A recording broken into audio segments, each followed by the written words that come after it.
and welcome to Game Changer World. My name is John Wolf. Joe, you may have a little bit of a mouthful there. How you doing tonight? No, I'm good. I was doing some research on the back end about what we were talking about, and I did find it. So, no kidding. Do you want to tell everybody, I guess, what's going on? We were talking about, or you want to save it for later? Well, no, we had talked about we were talking about 2300 if there was ever a show before, and I found out that the Acid Cup, 2016, they did ride the 2300 arena also. So this would be the second time they're back there. Oh my goodness. Yeah, 10 years. There's a lot of history there. I may or may not be talking about that a little bit tonight. I think Ruckus has a little history there, and I think he was one of the participants in the Acid Cup. So that's going to be something really interesting to talk about later. Yeah. Let me get this out of the way. Please like, subscribe, and hit the notification bell. We read and appreciate all comments. Super chats are available if you want to donate. And a sincere thanks to SJ Good Vibes for donating last week and yesterday. It does mean a lot to us. Thank you so much for choosing to spend your time with us tonight. Sit down and relax. You're amongst friends. We're going deep into the night. We do have a lot to cover. GCW will be in Joppa, Maryland at the RJ Meyer Arena on Friday, and at the 2300 Arena on Saturday. So I just want to kind of set the tone here. This is more of just a kickback tonight for fans. What you see right here is all happening because Joe said, you know what? This is a big weekend for GCW. We need to sit down and talk about it. And that's what we're doing tonight. So we're pulling a doubleheader this week, all because of Joe. And I'm so happy that you lit a fire under me a little bit here. Yeah, I mean, a weekend this big, the venue of historic is 2300 and making its return after 10 years, and the card that they've put together already, I felt like you couldn't not talk about this, right? So, yeah, it's going to be fun. I'm really surprised, but we only have 4 matches going into 2300 Arena. I'm really surprised by that, but something tells me there's more to it, and I know we're going to talk about that a little bit later too. Yeah. So we'll see what happens there. Before we get into anything else, I just want to say a huge thank you to Danny DeMonto for sitting down with us last night. We have now been on Mondays, 9 p.m. Eastern, 6 p.m. Pacific. And we definitely did that yesterday. So if anybody's wondering if we had our show yesterday, absolutely. It's just that, like I said, this was a show I think we needed to have. So yeah, thank you so much for tuning in tonight. And if you have a chance, definitely check out that interview. Again, that's part 2. Part 1's through Body Slam. So you'd actually have to go over to Body Slam and look through the last name DeMonto. You'll find it over there. And I can even put a link later on if anybody wants to check that out. Was there anything else news-wise you wanted to mention before we jump into Express Lane?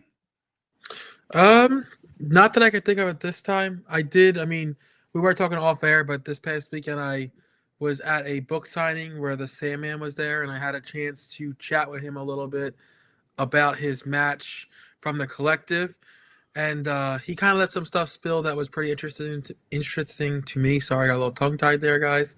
But he told me that Mick Foley was not always planned. He actually showed up an hour before the match and asked to be put in, so they put him in the match, which was pretty cool to me to hear that someone who played that big of a part in a match on that big of a card was put together an hour before, which was really cool to hear. Not only that, but Cactus showed up in great shape and bumping. Yeah, I think he did something again this weekend too, if I'm not mistaken. You got me there. I seen him wrestle. I think he wrestled this weekend also, so it'd be pretty cool if he can finally get that one last retirement match like he was looking for. Okay. I'll take the bait here. Who would you put him up against?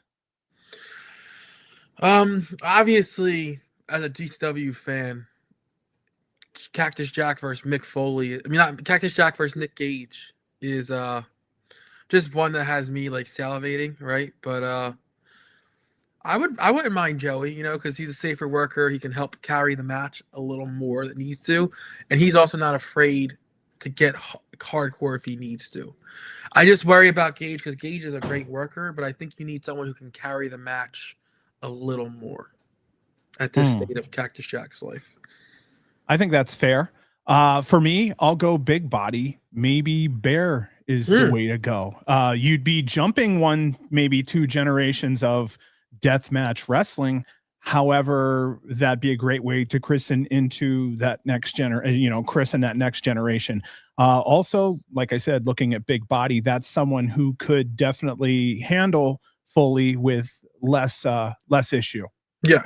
I would say he's another guy that could also carry a match if he needs to. I'm just trying to think of someone who can do the heavy lifting in the match without and make Mick Foley look like $1 million, but also not take as much bumps. So the other thing I was thinking was appearance. I think Foley's a bigger guy too, so we wouldn't want anyone to get eclipsed size wise.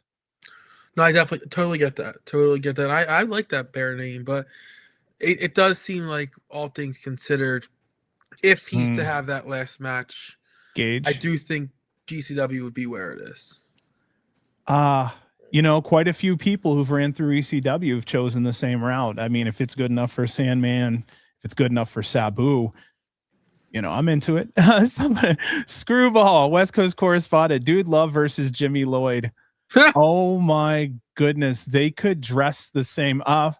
You know what? I have a Mankind mask and hair somewhere. I have the whole outfit from Halloween. If I get a chance sometime, I'll grab it. But yeah, I got the mask, the 80s hair, the whole nine. It's pretty cool. That'd been pretty funny if you just popped up with it on real fast.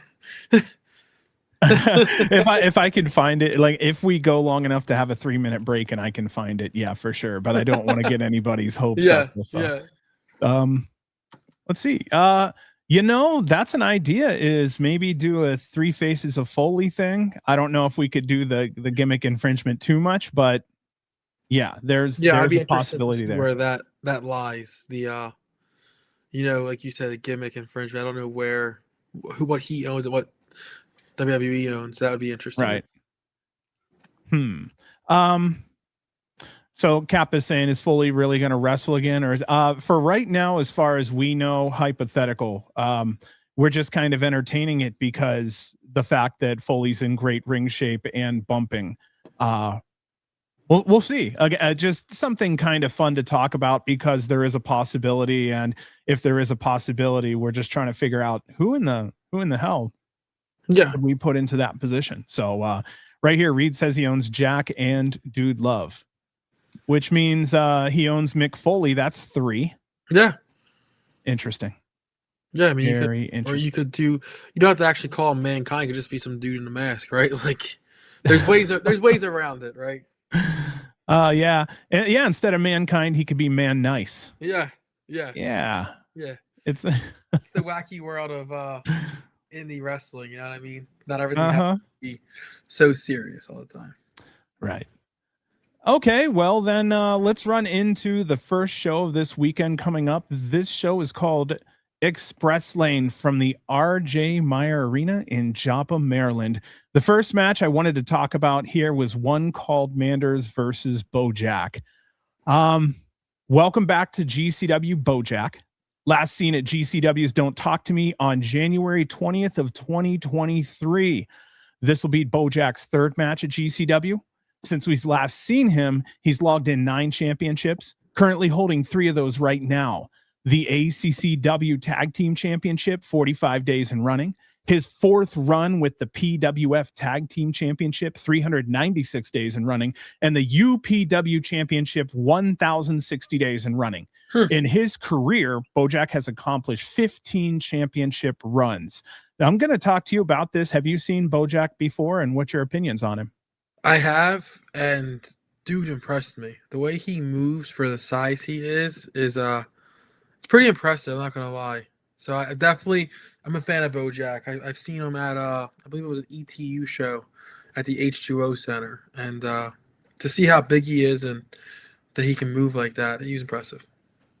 Yeah, dude. And it's just, he's just flat out impressive. I like that he's getting another chance to show off what he can do. And that's another reason why I said, since we've seen him, he's done this, and this, because it's just been a run that, when we first saw him, we didn't know if something like that would happen. And then obviously he's succeeding across the board. So Yeah.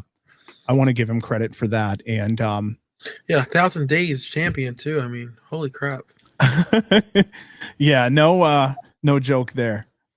On to the workhorse, one called Manders, working 37 different companies last year. This will be his 172nd match at GCW. The 12-time champion has been seeing the world for the last 2 years. He's traveled through Japan, Canada, Germany, the UK, Spain, Austria, the Netherlands, Belgium, Ireland, and New Jersey. His recent tournament win was the WXW 16 karat gold tournament last year. If anybody saw the gear he had for the longest time, the black leather with the gold, that's where it had come from. Manders is the current owner of the coveted brass ring, GCW's hot ticket to a championship challenge. He's ranked number 52 in the PWI 500 and number 3 in the PWI Indie Wrestler of the Year. However, number 2 was Matt Cardona, and he's now signed to the WWE. I guess that moves him up to number 2. In this match, Manders is the veteran here, and a solid match with him could be great news for Bojack. I'm hoping Bojack shows up and shows out, since I've heard he's making huge strides since we last saw him 3 years ago, like I'd said earlier there. Thoughts on how Manders has been doing lately? Yeah, I think you really kind of nailed it home there. I was lost what I was going to say for a second, but the workhorse, right? Like that Yes. is the perfect analogy for him. He has been that solid every show, regardless of what other GCW quote unquote originals are there. He's the one that you can always count on to be there. I need Manders to get more love, if I'm being honest. Like, I feel like he's one of those guys who's constantly overlooked, but every time he's on a card, you're going to get a good match, right? Like, regardless of who he's fighting, it's going to be a good match. And I'm glad that he won that brass ring at the Collective, because it seems like he's finally getting that recognition he deserves. But let's give this man his flowers while he's still here, and not when he's gone from GCW, when he gets signed eventually. Remember how good Manders was in GCW? Like, I don't want to be like that, so I'm giving him his props now while he's still here running strong. In the scene right now, funny thing, the championship scene can run around Atticus, Nick Gage, Bear Bronson, and Manders right now. Manser, you need to take a second and go see what's going on, or no? It was like the Undertaker was in my room for a second. The lights all went off. Oh shit! Nah, you're haunted, aren't you? Yeah. Listen, I say it all the time. Like, lights flicker, I'm like, there's a ghost here or something. But no, I'm good. It's electrical or ghost, huh? It's one of the two. I prefer ghost. It costs a little less money than electrical. You're out for like 5 hours. You're like, that's one hell of a ghost, let me tell you. Yeah, exactly. Let's all pray he turns that thing back on here real soon. Oh. You spoke it and it happened. And it's back on. Bro, are you haunted? Oh my I'm God. thinking I love ghost stories. You spoke it into existence. I don't know, but that was crazy. Oh man, I'll be like out, and then all of a sudden the shit goes out again. Wow, yeah. Reed's like, whoa. Oh, it could be Invisible Stan. That could have been what's going on. Yeah. Who do you think wins in this one? Since it's so fresh off that brass ring win, you gotta go Manders here, right? You gotta go. I think it's one of those where you get a couple near falls and Bojack really shows out, but I do think Manders gets the win. I agree with you. I think a win is the only way to go. If you can go through 10 other competitors to get that brass ring, then it only makes sense that right now you should be able to take one, and you should be fairly dominant. I think the only thing that really matters here in the long run is that Bojack goes over looking strong. The secondary, But most important, I would say here would probably be the fact that he gets the win just because the brass ring and continuity. Yeah, I don't need him losing a week later. Yeah, Crow Yeah. Fairy Tale, Manders, of course. Yeah, again, Cole still has his ring. We'd love to know if we could see him sometime soon. He's 100% missed.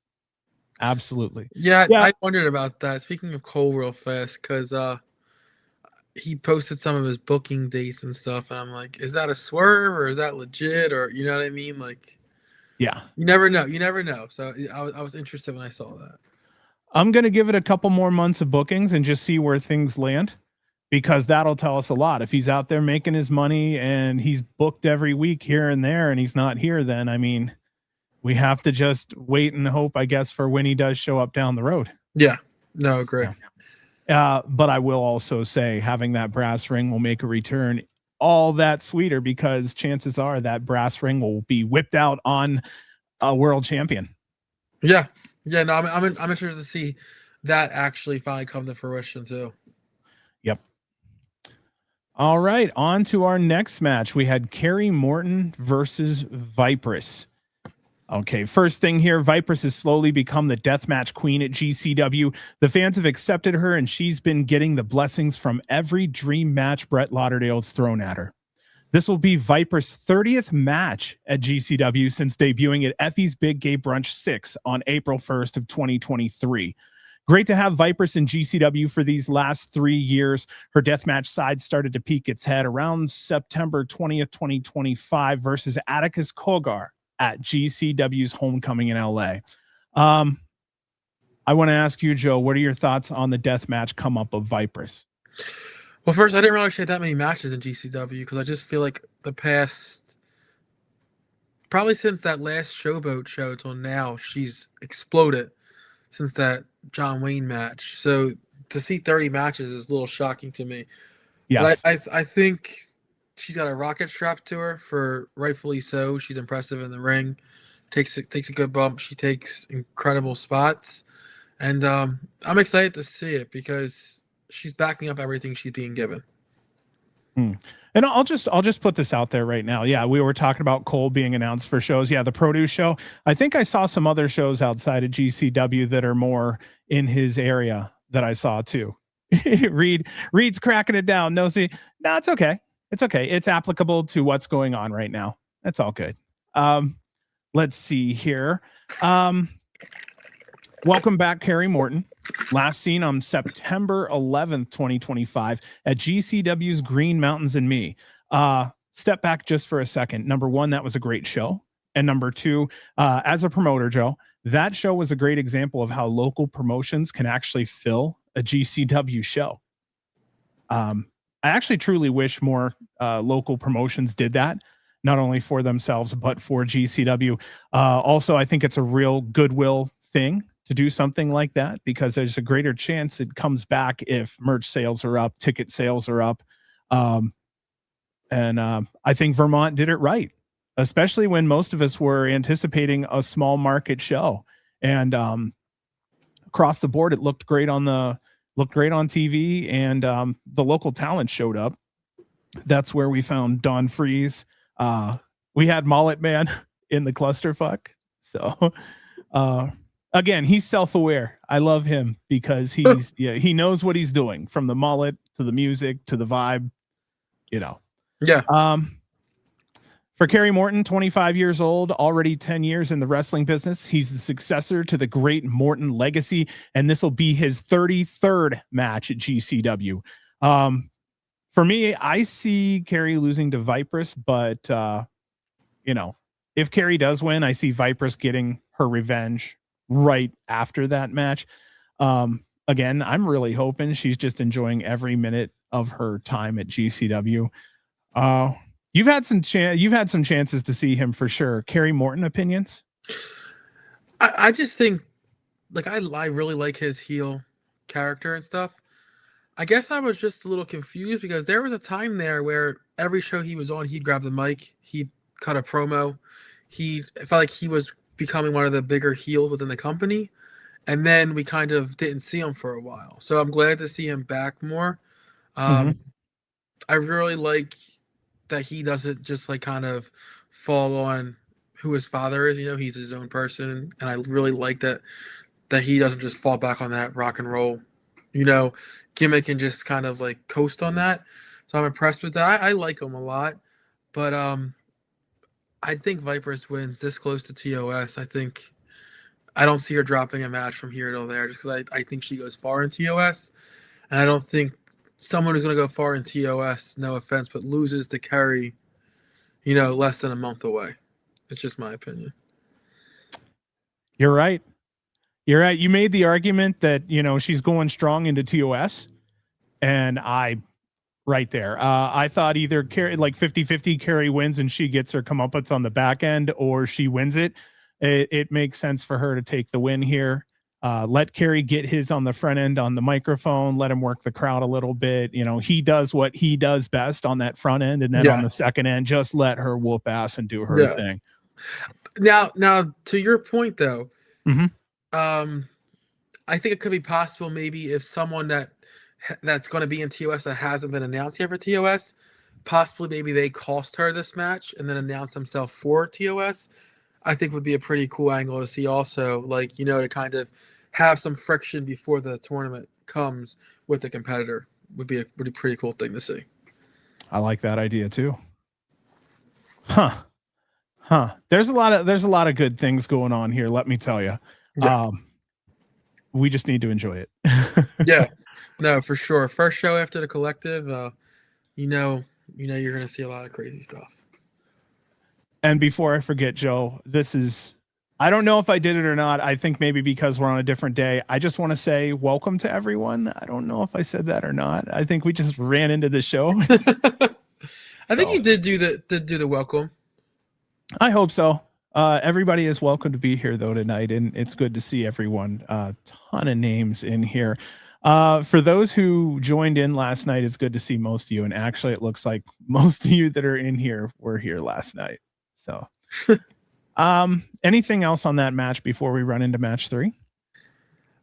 It's an interesting match for me, right? Because Kerry isn't that kind of wrestler, so it's cool to see Vipress test herself, like, you know, just in a technical wrestling match, because we know she can do it, but it's cool to always be reminded of that. Yeah. Sup, Splitter? Yeah, I still stick by. I think on the front end he's going to run his mouth, do a whole bunch of shit, and on the back end that's where I'm guessing we may get some weaponry, but you know, maybe I don't think he wants to mess up the face too much. You know, you don't want to fuck up the money. We're gonna get any Crimson Mask here, is what you're saying? Oh gosh, no. And if there's any cutting, it's definitely above the hairline. You know what I mean?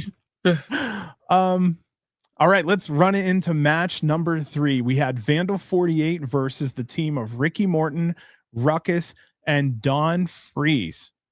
That's a loaded team. Yeah. We have 3 different pairing. What's that? It's a very interesting pairing. 3 different generations in one team. Yeah, I didn't even think about that, but just the names to me is like, I would have never in a million years thought to pair those 3 together, but now that I see it, I'm interested to see where this goes. Yeah, let me do something I love to do. Ricky Morton always gets a quick rundown because his stats are just fucking insane. Remember, these are documented numbers, listeners. Expect higher true numbers. You know, 49 years in the business is what's documented. I could see where 50 is the actual number, maybe a little more. 77 championships, 3,490 matches. We need to talk to Brett to see if we can have 3,500 at GCW. An ungodly 66.6% win percentage. Most usually in the business have 45% or so. 30 tournament appearances, a tag team in the Rock and Roll Express together since 1983. That's 43 years. A WWE Hall of Famer, NWA Hall of Famer, Wrestling Observer Newsletter Hall of Famer, was still ranking in the PWI 500 until 2022. He's been in wrestling games since 2001. He does commentary, promotion, training, managing, tag teams, singles. He does it all. Thank you for letting me read that. I enjoy popping off all the Ricky Morton stats. I still have a secret dream sometime of having him on our show as an interview. So maybe one day. Fingers crossed, Ricky Morton, dude. How'd you like them stats, brother? Those stats, that match list is incredible. And like you said, it's probably undercounted, because how many in that early years, right, where there might have been like backyard shows or something like that where it wasn't always documented. There was he's probably closer to 4,000 than he's closer to 3,500, if I'm being honest. You know what? I think he probably knows the true answer. If he notebooks everything, you know what I mean? And oh my God, do you know how much gold would be in his? I'm actually surprised wrestlers don't sell some of their, like notebooks for road stories. Oh my gosh. There you go. There's your next business venture. If you know what I wanted to do, I mean, we'll talk about that real quick just for fun. For the longest time, I thought about an ICW NHB podcast, like, you know what I mean? Like I have the GCW one. But there's so many people that are doing it already. I don't want to kind of jump on them. I think it wouldn't be fair. I thought about expanding to independent so I could maybe cover like House of Glory, and some of these other shows. Yeah, man, there's been some talk. We looked at an AEW pay-per-view at one time, or at an AEW podcast, just because, GCW's kind of pipelined AEW so much to a point where I think like anywhere between a third and half of the women on the active AEW roster right now have walked through GCW at some point. That much? Yes, sir. You said anywhere between a third and a half of the active GCW AEW roster can be seen on GCW at one point or another. Wow. Yeah, man. That's like a really high number considering the size of their rosters. Uh-huh. Yeah, you go back through, you can find quite a few. So it's not a secret when you tell everyone. Thank you, Clown. This is awesome. Kappa. GC dub. Yeah, there was a lot of shows out in bumfuck that are probably not documented.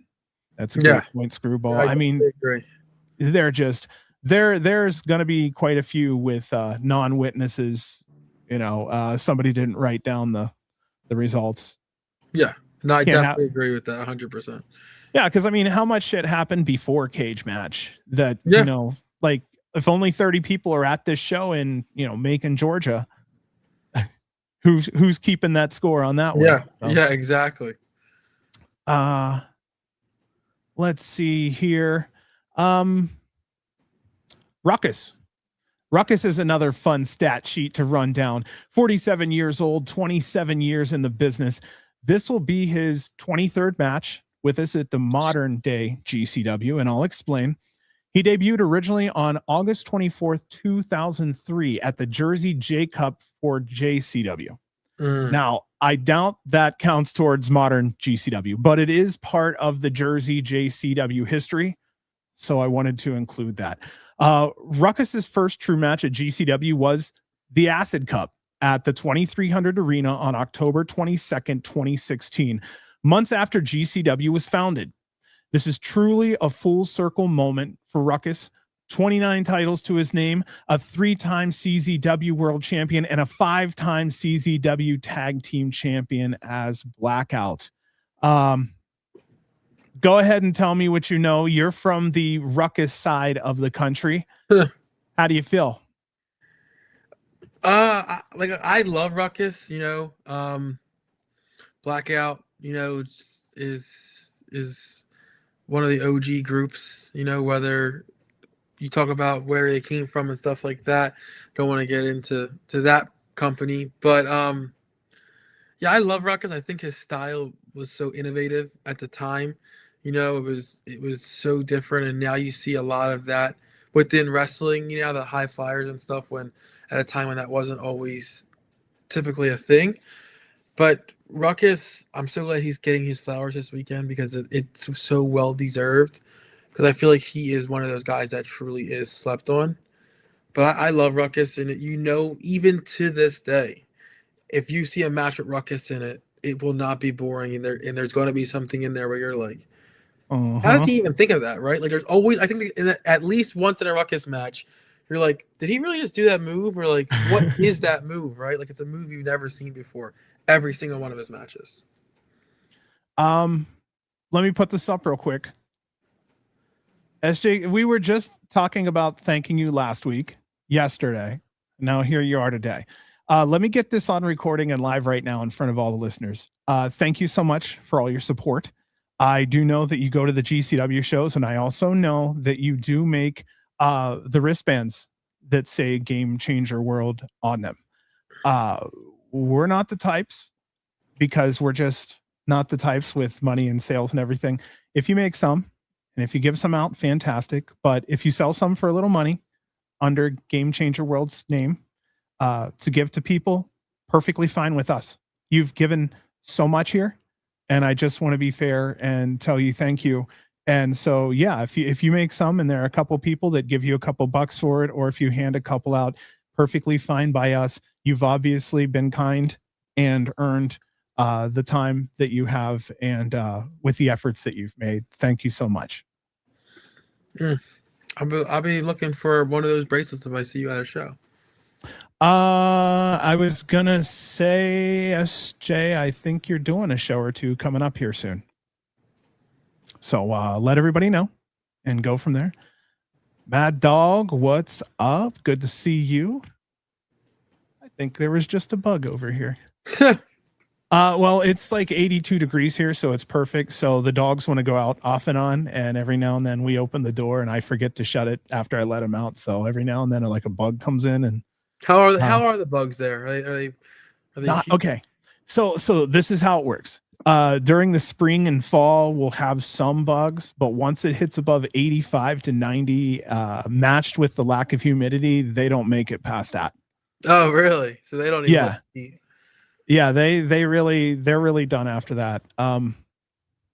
It is what it is. We're thankful. Unless you have standing water, like we have a pool and jacuzzi, so we don't have to worry about, but like standing water, you can have some mosquitoes that'll stick around, but like I said, after 85, 90, usually they're done for. Yeah. And Capadon's living here in Las Vegas, same place me and Screwball are. And we're actually waiting for it to heat up just a little bit more so that we can actually have those bugs, get the hell out of here. So you can leave the door open without having to worry about it. Oh man, let me tell you, it does. When you're used to being in air conditioning in Las Vegas all the time, and nothing feels better than being able to have your doors and windows open. Yeah, man. I love getting the stale wind out of the house and getting some fresh air through. Yeah, opening it up. Oh, we got another Las Vegas. No shit. Very cool. All right. Yeah, mosquitoes. I was going to say Canada, Minnesota, Michigan, mosquitoes like crazy. Anywhere where you have like lakes, especially, you're just going to get slammed with them. Yeah. All right. Here, that's Nature Talk with John and Joe. Back to our matches. I'm still waiting for some cage match data on Don Freeze. I feel like he's earned it by now. But we know as fans, ever since his GCW debut in Vermont, he's been tearing it up for us. He's deceptively agile and has a flair for always giving us something extra in the creativity department. I love the mask. I love his original music. The streamers. He's become a fan favorite for his moveset that surprises even the more familiar fan. Do you have any opinions on Don Freeze? I'm trying to remember what show I saw him on recently, and he really impressed me. It might have been the Atlantic City shows. I think he was on that Saturday. I'm not sure if it was Saturday or Sunday, and he impressed me a lot. He's one that I want to see more of. I think it's just because, like you said, his look and his moveset is so different for someone of his size. But yeah, I'm excited to see more. Like I said again, I don't want to keep saying these pairing, but it's just so random to me. Perfect. Like you just gotta see it to be like, especially against Vandal 48, right? It's just so like, how did Brett even come up with this, right? Like how pair these three together versus these guys, right? So yeah, I'm excited for this one. Does GCW have weekly shows? Wrestling shows? No. The podcast that we have here, we have that weekly, generally Monday, 9 p.m. Eastern, 6 p.m. Pacific. This is just a specialized preview show. If you're looking for GCW matches, however, you can find some of those on YouTube. They do like to post those for free. If you're looking for GCW, I think it's like $5.99 to $7.99 a month, and you can get them on Triller TV Plus. Those are pretty much your options. If you want to watch some old stuff, I know there's ways to try to find some DVDs out there, but yeah, Triller Plus is generally where you're going to find a lot of that. Yeah. So there is some underground stuff out there on YouTube. Some people like to post a couple matches here and there that are more recent, but you know, quality sometimes isn't all that great. I know it is what it is, man. I think Triller's like $9, right? Is that where it's at now? I don't even know because it just comes out automatically at this point. But yeah, it's still one of the best bargains in all of the streaming services. I'm grandfathered. I'm at like $4.99 or $5. I've had it for so many years. You know what I mean? You might want to check if you get a chance because you're probably grandfathered also. There you go, Ty. Yeah, I'm not entirely sure, but listen, whatever it is, the content on there is worth $30 a month, right? Like, so I'm thankful. Oh yeah, the $7.99 covers a lot of stuff. Yeah. So, oh, there we go. Yeah, see, another one, $50. Boom. So the prices of pay-per-view, like old school pay-per-view, $50, $60. I mean, you're doing pretty good right there. You're getting 2 every other weekend. Screwball got that big money. He's paying his shit yearly. Oh shit. Let's rock to the other side. Vandal 48 has been the deadly trio that has been nothing but a complete and oppressive menace to the GCW roster. Atticus currently holds the GCW World Championship 158 days and running, and has defended it 15 times against the likes of Hayabusa, Slade, Gringo Loco, Megan Bain, Sam Stackhouse, Alley Catch, Bear Bronson, Priscilla Kelly, Lil Sicko, Effie, and Matt Tremont. He's a master manipulator, and I expect nothing less from him in this match. We'll move on to Otis. He just recently lost the GCW Ultraviolent Championship at Clusterfuck to Matt Tremont. It seems like they're trading off the belts back and forth in a longer running feud that I'm happy to see not over yet. Otis was injured bad early in the Clusterfuck match, and I'm hoping everyone can check out his Twitter account to see where they can buy merch. I do know off the top of my head, otiscogar.com. OTISCOGAR.com. You can go over there. That's one option. I do know there's another one, but I just don't have it off the top of my head. I do think it may be more Vandal 48 centric, but don't quote me there. Otis is 11 years in the business and finally getting the results he deserves. Personal opinion. The quiet one tends to speak through his actions, and putting his body on the line is the norm.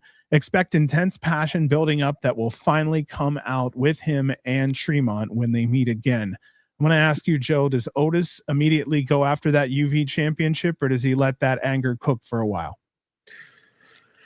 I think for the sake of the feud, I'd rather him go after it again. I don't know if I like the idea of trading back and forth, but I like the idea of them continuing it ASAP and not letting it linger. I feel like, listen, not looking ahead, but sort of another cage match that we could have in the upcoming future, Cage of Survival, I think is a perfect, if not blow off, a perfect way to keep it going. And we've already seen one cage match. Cage of Survival is even up in the ante even more. So why not? Mm-hmm. Right. I'm looking at this also. Reed makes that's what I was wondering too. Is Otis really ready to wrestle by Friday? Could anybody check? Because I don't have anything in the last couple hours. If maybe Otis has given an update on Twitter in regards to his medical situation. Let's see. Fingers crossed that he's good to go. Fingers crossed. And if he's still healing, fingers crossed he heals quick. But yeah, otiscogar.com. And then right here, Vandal 48, Big Cartel. Check that out. Thank you, ZMZO, for that. Looking back real quick, how do you feel about, Otis's run now that you've had a chance to see the whole run front to back? He hasn't said anything about it recently. Just heads up, I just checked his Twitter, or X. Twitter is long gone, but I didn't want to see it end. Right, like I think Matt was a great champion, but I think Otis put in the work. I think he deserved to hold on to the belt and get that big win at the clusterfuck. Let me ask you about this UV run real quick. I think he was a working champion. How about we start there? He attended pretty much every damn match that he could. I could pull his stats up real quick here and just try to find out what was going on. But I mean, overall, when looking at the GCW Ultraviolent Championship, he only had it for 3 months. He defended it 7 times. But I mean, Connor Claxton, Toby Klein, Reed Bentley, Matt Tremont. Who else we got? Beastman, Cyclope, and he won it off of Matt Tremont. So I'd have to say that, I mean, that was a hard fought 3 months there. Yeah, there's some killers on that list. I mean, I think the Claxton one was where Claxton overshot the scaffolding or the lift and kind of missed that door completely. That was a wild match. I was pissed off that the fans were just kind of about it, and the guy damn near killed himself in that spot.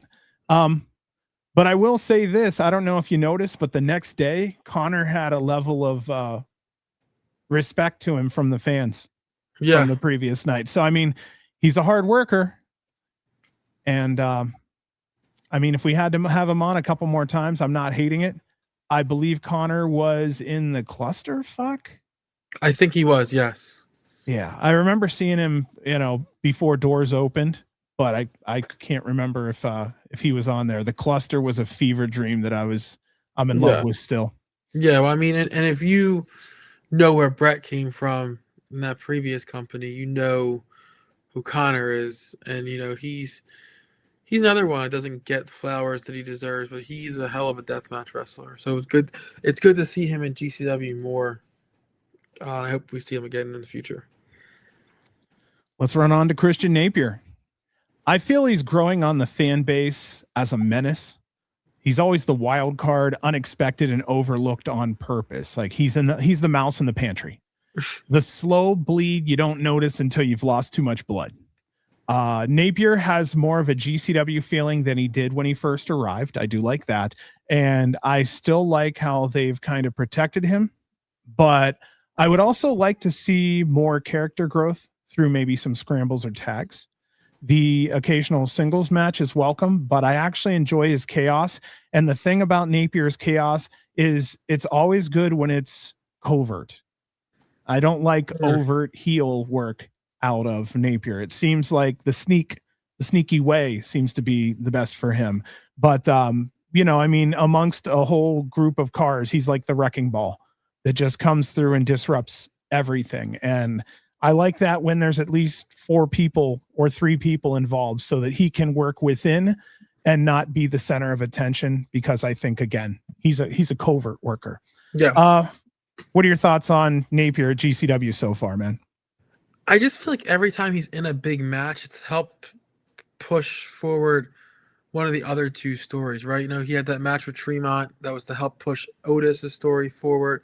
I just don't think he's really had his own booking outside of the other 2, and I get it because of they're the group and stuff like that. But Otis and Atticus are both champions, and he's just there kind of doing things because he has to within the storyline of the other 2 and nothing for himself. So I'd like to see more stories focused on just him and not having to deal with Otis or Atticus's storylines. Christian's own stories. I'm with Capadon here. Napier is a great run-in guy. Yeah, but I think he could be good standalone also. I'm not saying he has to step away from Mandel 48, but I don't think he needs to just be the guy who's kind of thrown in there to help extend the story without actually, because you want to keep these guys apart as long as possible. So they use Napier as the guy who kind of bridges that gap and that time to get you to that big match. I just wish he would have his own feuds also. Reed says we haven't gotten to really see what Christian is capable of yet in GCW. I hope we get to see that dude eventually. Agree with you. As long as he's showing some improvement and as long as fans are still,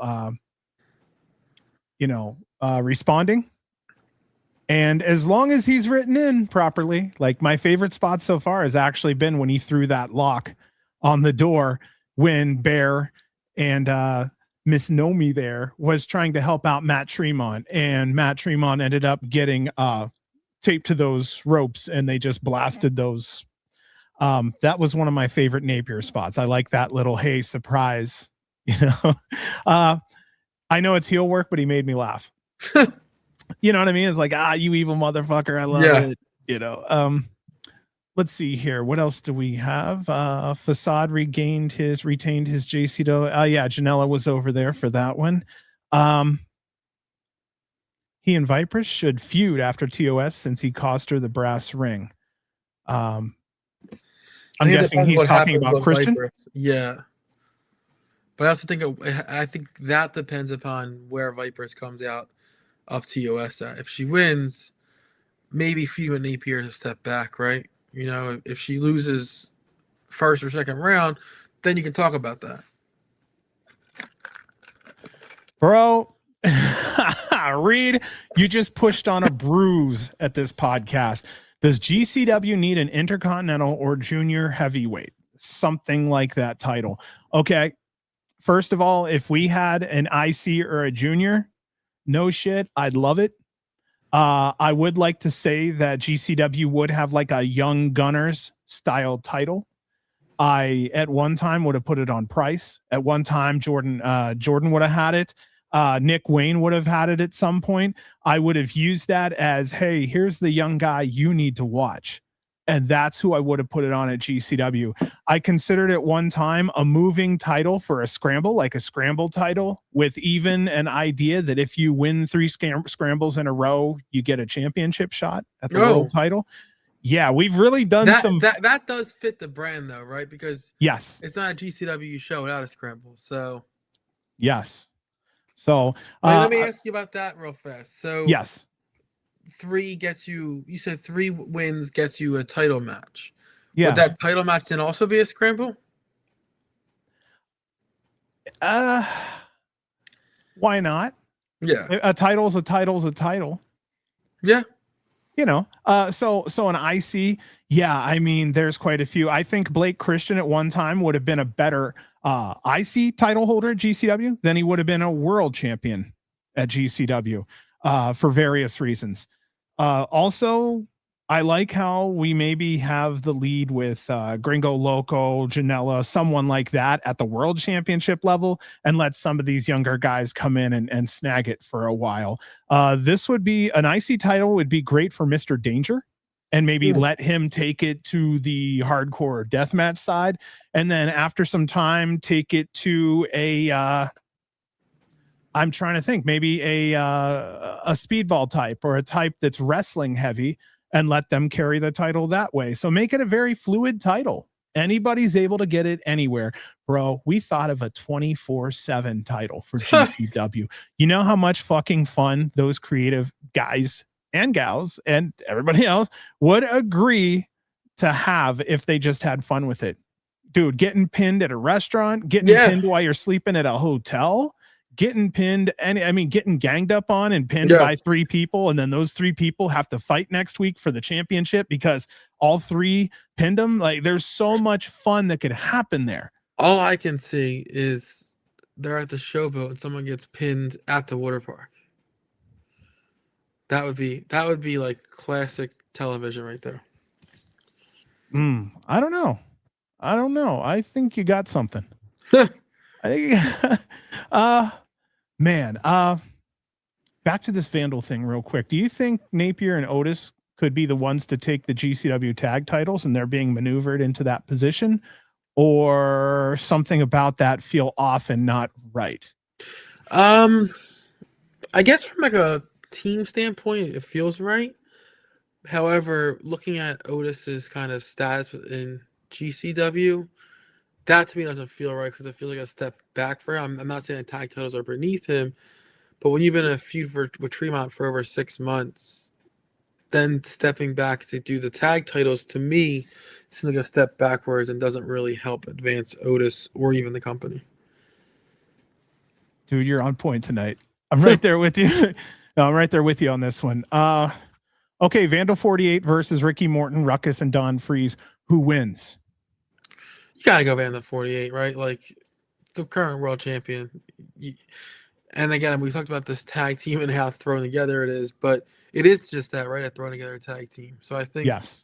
Vandal 48 has to win because of who it is, right? But listen, I'm just a guy who talks on a podcast, right? Yeah, just a guy with a couple podcasts. Yeah, exactly. Ryan, thank you so much for reposting the stream. Good talking to you again at Collective. Nothing but nice things to say. Good young man there. Okay, on to match 4. We have the team of Matt Tremont and the Rejects, probably one of the most punishing teams you could ask for, versus the team of Mr. Danger, Nino Extremo, and Lil Sicko. I'm not going to say shit just yet. I want to talk to you about this one first. What are your thoughts on the Southern Deathmatch influence of Mr. Danger, Nino Extremo, and Little Sicko? I absolutely love it. It's especially what you just said, the Southern influence, right? I don't feel like, I mean, Little Sicko, yes, because obviously, and then Mr. Danger, but I feel like people don't really know Little Sicko like that, right? And they definitely don't know Nino, right? Like these guys are not secluded, but they kind of are, right? Like they're not touring the East Coast. They're not going to these big shows, and it's good to see them in GCW now because people can finally see them. These two guys are batshit crazy. Like that's just the best way to describe them. Like legit, like I explain, like jackass in the ring, kind of like they just put their body on the line to do whatever it takes to win a match, and I absolutely love it. And Mr. Danger, who again came a long way. I just love these three are the future of deathmatch wrestling. So this match to me just is like great booking because Tremont, John Wayne, you know, and then even Reed, these are OG deathmatch guys. These are guys who have helped carry this genre for the past 10, 15 years, going up against the guys who are going to help carry for the next 10 to 15 years. To me, it's the best match of earning the respect to then give that kind of push, like, okay, these guys are ready. That's what I think this match is in a nutshell. I feel this is all about Danger, Extremo, and Sicko going over. Yeah. Yeah. You know, welcome to the scene. I mean, Danger's already been in the scene, right? But like beating them together is a huge, like, here they are, right? Like that to me is what this is. Bro, if they come out with a team name, I'm gonna pop, and it has something to do with Southern or the South or something. I'm gonna fucking lose it because right now, yeah, they're the youth, they're the next generation.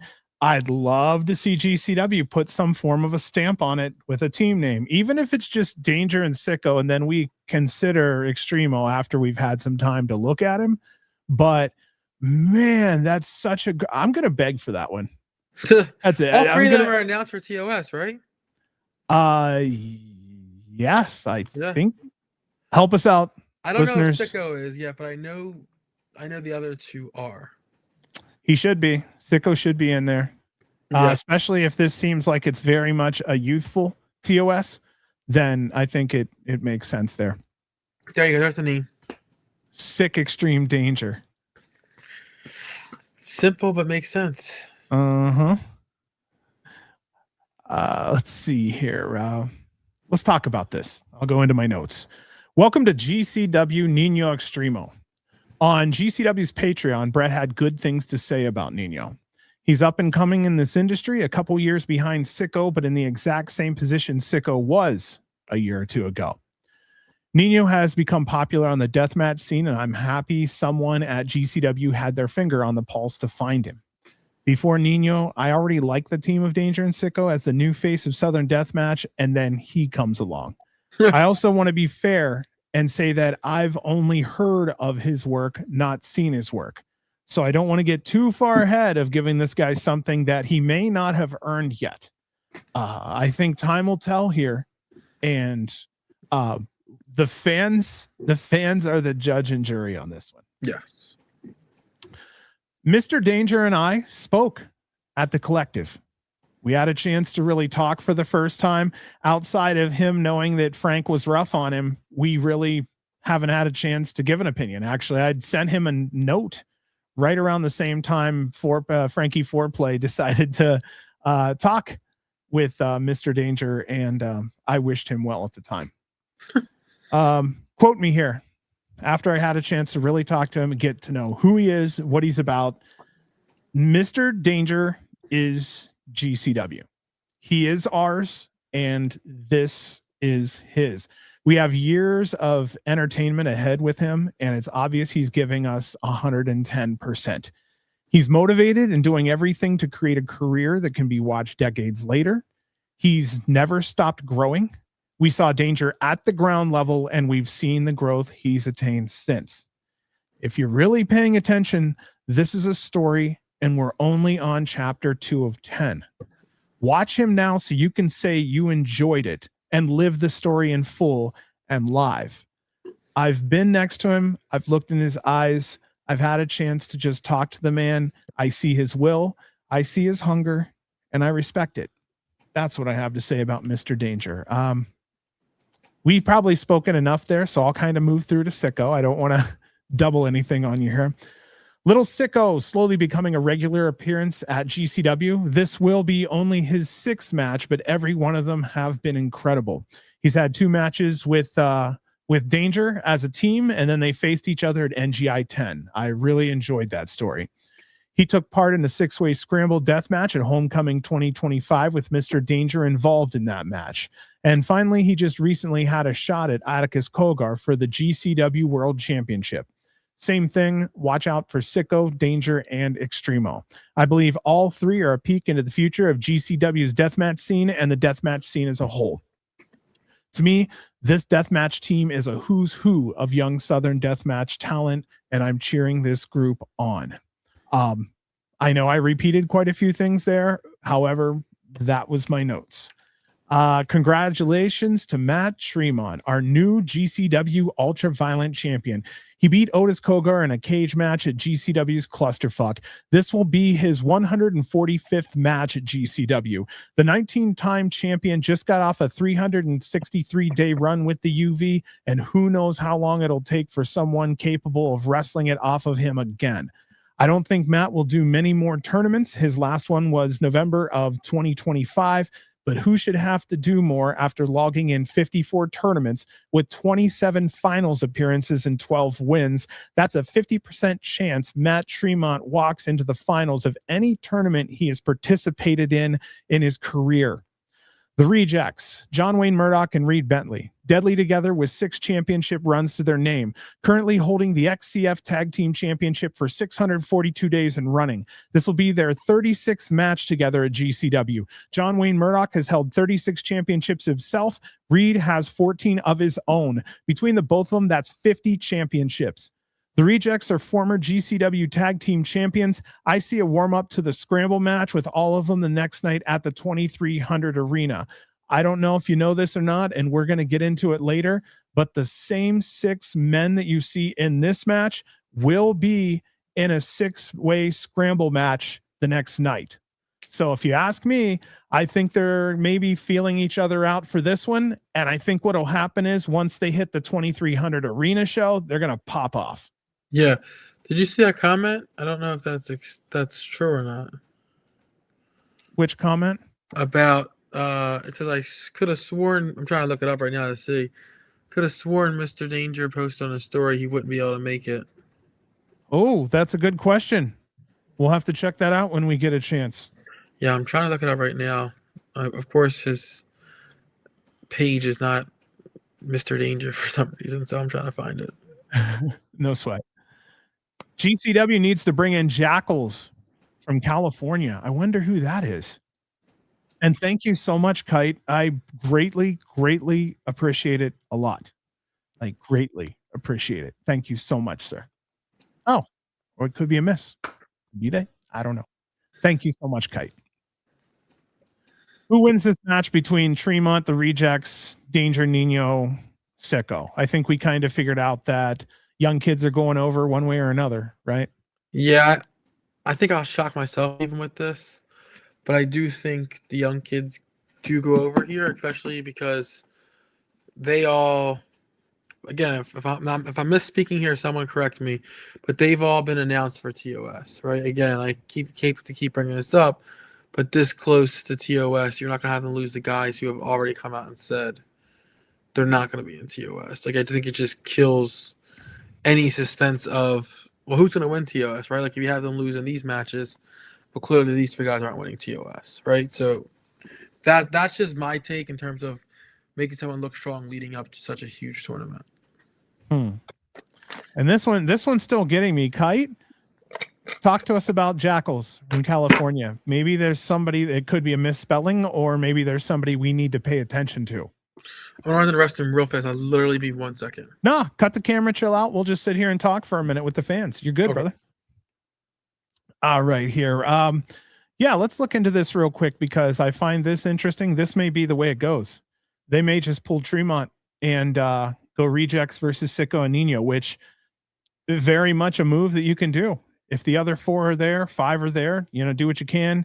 Maybe Tremont does go into something else. I don't know what that would be just yet, though. And I'm looking at my notes here to see what Tremont is in. Oh, he's in that 6. He's in the DLC match the next night with the same 6 wrestlers. So I don't know where he would land, and I don't know. Also set to appear is Gringo, Loco, and Vandal 48 on this one. So I don't know. Maybe Gringo is a match, but I'm not really sure on that one, guys. That's kind of interesting there.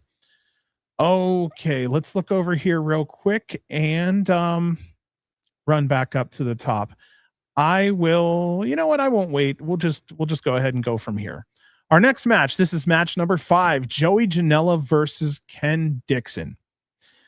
I wrote that Joey Janela has his hands full with Ken Dixon, a 13-year veteran with 11 championships to his name.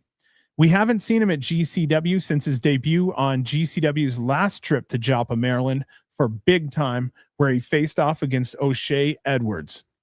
Ken is a bigger guy, trained at the ROH dojo, also trained by Axel Rotten and Ronnie Zuko. Ken has been a lifelong wrestler at MCO Pro Wrestling. And on to Joey. Everyone knows Joey, 20 years in the industry, 36 titles to his name, currently holding 3. His Greektown Cup Championship, 73 days in running. The PWU Legacy Championship, 88 days in running. That's actually the match that we watched happen at GCW. And then finally, the Vanguardia Extraordinario Championship, 1,293 days and still running. Joey's next tournament, whatever that is, will be his 50th. I don't know if he knows that or not, but I think that would be really important. His first tournament was January 23rd of 2009. It was at the NWS J Cup Tag Team Tournament. He was there with Travis Blake. So we know Ken now. We know Joey now. I want to go ahead and ask the listeners, who do you think wins this match between Joey and Ken? Because honestly, at this time, it could go either way. I'm always the one to think that Joey takes the loss to always boost his opponent, but that can't always be the way it is. So yeah, give me a couple answers in here real quick to see what you guys think. Janela or Dixon?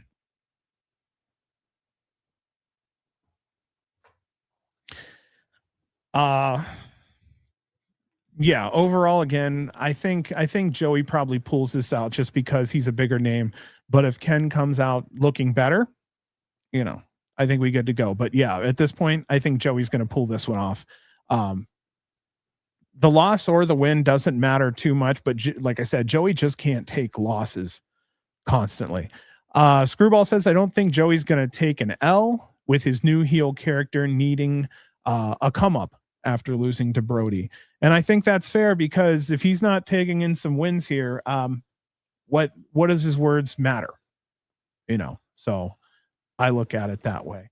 And, you got me thinking here real quick. They said that this might be a title change. Let me look real quick at what titles are going on. Ken doesn't have an active one, but Janela does. Are you saying that there's a possibility that Janela may lose one of those 3 active titles? I mean, could it maybe be the PWU one? Because I don't know if he works Greektown, PWU, doubtful on that Vanguardia. I don't know. We'll see here. Give us a little more on this one and tell me a little bit more of what you think, because I am interested there. Yeah, let's go ahead and save this one for now so that Joe has a chance to talk about this one when he comes back. And yeah, that's true. There's always surprises. We never know. I don't like when it's too predictable. The only time I like it's predictable is when it's something really important to me. I think that's how we all feel. All right, Joe, it's good to see you back. I just needed your opinion on this match here. Joey Janela versus Ken Dixon. First of all, do you know much about Ken Dixon? I've seen a little bit of him here and there. He's an impressive dude in terms of build and stature in the ring. He's bigger guy. But I'm not like, oh my God, I've seen so many matches from him. Mm-hmm. The matches I have seen, he has been good. But I was listening a little bit. I could hear what you were saying while I was, getting situated for the remainder of the show. And I could see Joey losing this match just because of he lost to Brody. Could we see like a little bit of a losing streak here, and maybe, that started it, and that's the storyline coming forward. But because I, like you said, you hate when it's predictable, and to me, this screams Joey's winning. So there's always crazy stuff that happens in a Joey match. So I wouldn't be shocked if there's a run-in or something that cost him this match. I think it's just too open and shut to say clearly Joey wins this match. It's a toss-up. Like I always say, as long as everyone comes out of there safe and looking better than when they went in. And Ken hasn't been around forever, but he's been around a while. Not as long as Joey, so I don't know.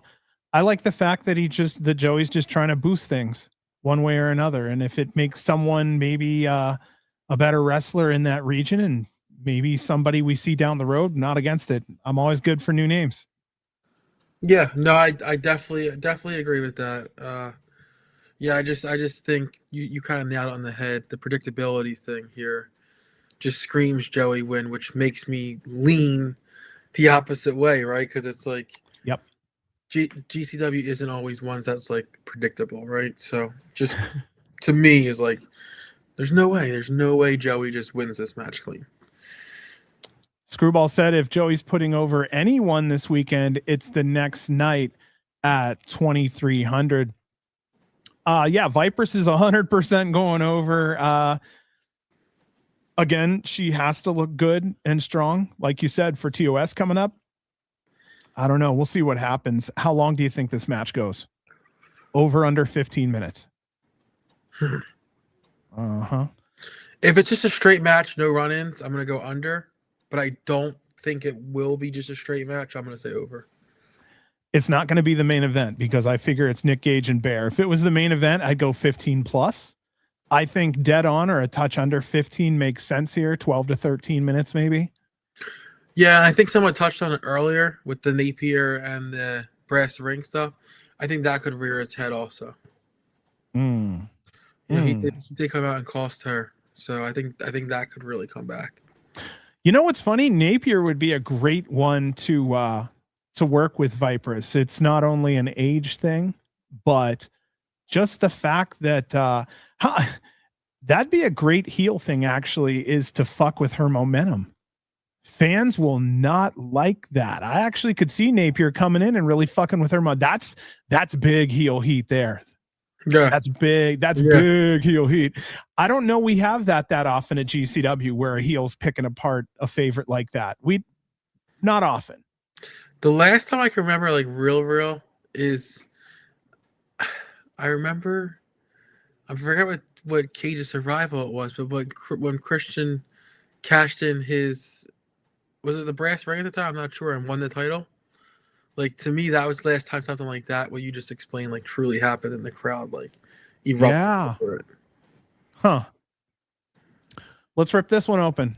Brandon says, when do you guys think Atticus loses the world title? When was the functional question here? Because I'm thinking COS will be him and a team, like Vandal 48 and 2 or 3 others. So I don't think it'll be COS. Well, I think to answer that question, you have to also answer who, right? Like, because right now, who, like, maybe Manders, but like, who realistically could you say would take that belt off of him? I don't see. That's a good answer right there. What's this one here? That match was announced earlier. I think it was today or yesterday. The show in Iowa, right? Oh, the Iowa against Manders. That's okay. So if the iron should be struck on this one very soon, but if there's a place for Manders, wouldn't it be here? Yes. Yes. Yeah. Now that, to me, that is like perfect storytelling, right? Like, him winning it there, just to me is like cinema, right? Like, you see that meme where guys like absolute cinema, like that's absolute cinema to me. Kite, thank you so much again. And Screwball, the person right under you as our West Coast correspondent, will agree with you 100%. I also would love to see more West Coast wrestlers on GCW. Personally, I've tried to make that a thing. I'm big on Vipress. I feel like this podcast has really done a lot to push Vipress, especially in LA. I've always been a fan of like Bollywood. I'm just going through some of the older stuff. Bollywood, the Stoner Bros, anybody coming out of Hood Slam, West Coast Pro. Who else? Bollywood. Most recently, I'll tell you who I want to see at GCW after a really impressive show was the Hammer Bros. You get a chance to see the Hammer Bros up at Prestige at that last show that they had was amazing. And I immediately started begging for them. So yes, Kite, we are 100% with you. We would like to see more wrestling talent coming from the West Coast. We know that we're kind of on an island out here, and a lot of wrestlers know that. So any exposure and any time that we can get to show off who we have out here, we will take it. Arizona has fantastic talent. New Mexico, California, Nevada has a couple. Bring it. Yeah.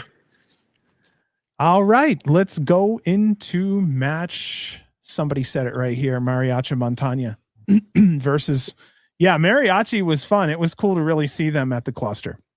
Real quick, before we jump into this match, I just want to touch what you said about the West Coast and stuff. Have you gone to a show at the Showboat, whether it was Carousel or the Terminal? No.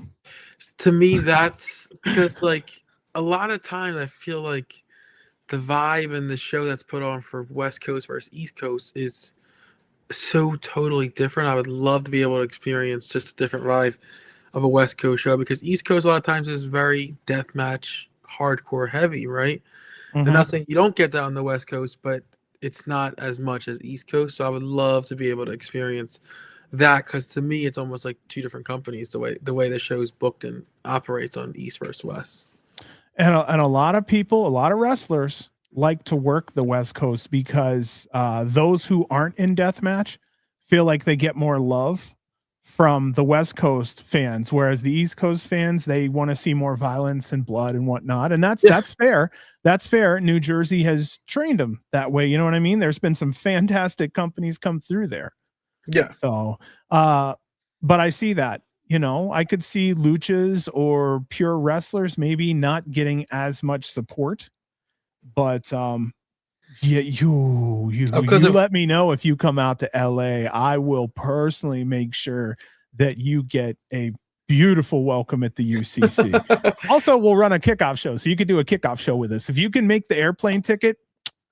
sounds good. Sounds Yeah, good. man. Well, because like again, this isn't the show on the East Coast, but like you'll have times where like you'll have like an incredible technical match, and you'll hear them yell wrestling, right? Like that drives me insane. Like I love deathmatch, but not everything has to be break a tube and bleed, right? Like we can see some good wrestling still, and I feel like that gets lost sometimes at the show, bro. Somebody has to say this, and it's good. It's Reed. Gage should have to prove himself, in my opinion, and climb back up the GCW ladder. Getting the title back right away just feels wrong, and also, you know, a bad light on GCW.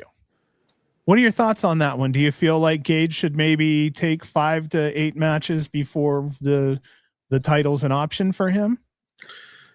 Am I speaking as a fan, or like am I speaking like if I was Brett? You know what? I'm interested in both. Which one? Well, as a Whichever you'd fan, like first. I would be like put the belt on tomorrow, right? Because like Yeah. I'm a huge Gage mark. I'm not gonna lie, but as Brett, I get it, right? Like you're hesitant because again, Gage has dealt with a lot over this year, and everyone has their demons, but he's had big demons to overcome, and I don't know if I trust. I'm not saying like I don't trust Gage, but from a business standpoint, it's hard to trust putting all your marbles in that basket and not knowing if one day it's just going to go away, right? Like to me, that's very, very scary from a booker standpoint. So I would say he needs to prove that he's back, he's good, and he's good for an extended period of time. So you're into having him get his reps in and prove that he's championship material, Well, not just we know he's championship material. I think that we know that he's going to be able to make bookings week in, week out, right? can he Like, carry? Yeah. yeah, that's the biggest thing, right? Like, for example, when all that stuff first started going down 3 years ago at Homecoming, he was there, right? When he was supposed to fight, who was it? I forgot who he was supposed to fight, but Brandon Kirk filled in for him. He was there. He was just in the capacity of to wrestle, right? Like, Yeah. that's the biggest question mark. He'll always be Huh. there, but can we trust him when he's there? Is what scares me. I love Gage. This isn't me shitting on him at all, but from a booking standpoint, you have to see it from all sides. Also, it's just like Janela. Do you think the title will do anything to Gage or Janela? You know what I mean? It doesn't. They don't need it. They're beyond the title, is what I'm thinking. Yeah, just become the paperweight at that point because their stature within the company is already made. They don't need that belt. Who's your next championship? Who's your next champion? That's the question. I just don't. I mean, Manders, right? That would probably be the logical choice.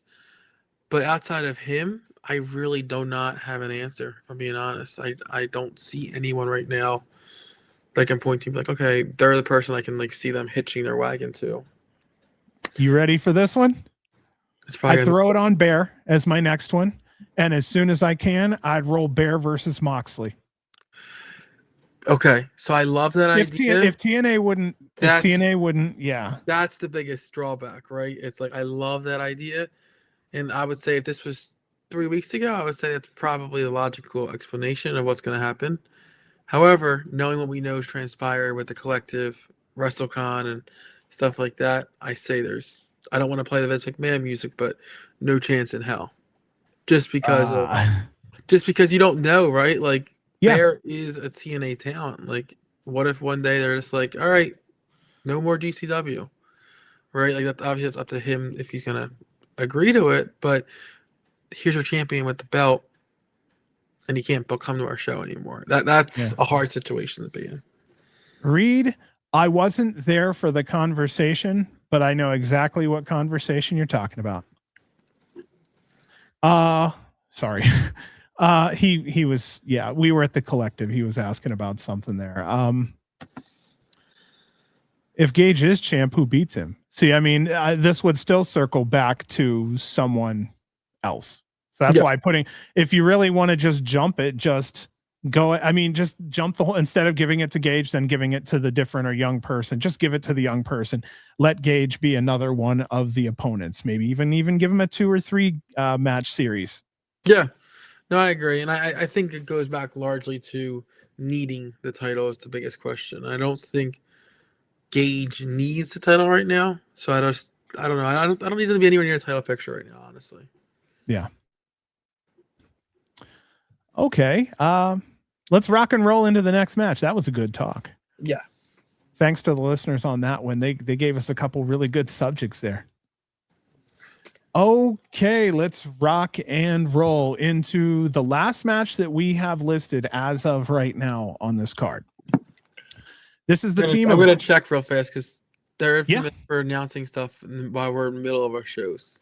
Well, okay, so that's another thing. I actually asked Brett before we get on. I was like, is there anything we can leak? You know what I mean? Anything we can kind of give as a, and I got hit with the famous yo, and that was it. So yeah, that was that. So I guess that's, maybe he meant to put no. Yeah. He just hit that Y by accident.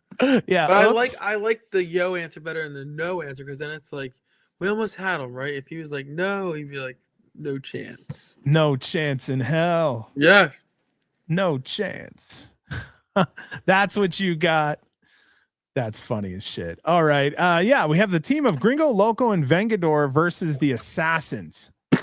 All right here. Sorry, the Heavenly Assassins. Gringo's known very well. 26 years in ring experience. This will be his 187th match at GCW. 14 titles to his name, and currently holds 2. The Demand Royal Canadian Tag Team Championship with RS, 769 days in running, and the Warrior Wrestling Lucha Championship, 1,131 days and running.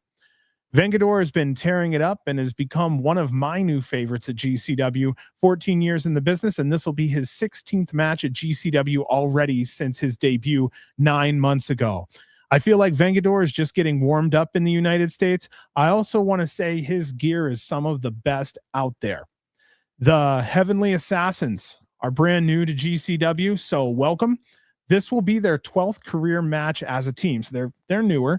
There are 9 titles between them individually, so it's not like they are new to wrestling. However, Alex currently holding the WOW Tag Team Championship 235 days. So I'm going to ask you, because you're more on the East Coast, have you seen the Heavenly Assassins or no? I'm looking them up right now. I don't think I have, but I feel like they're like really maybe just a very local Maryland group.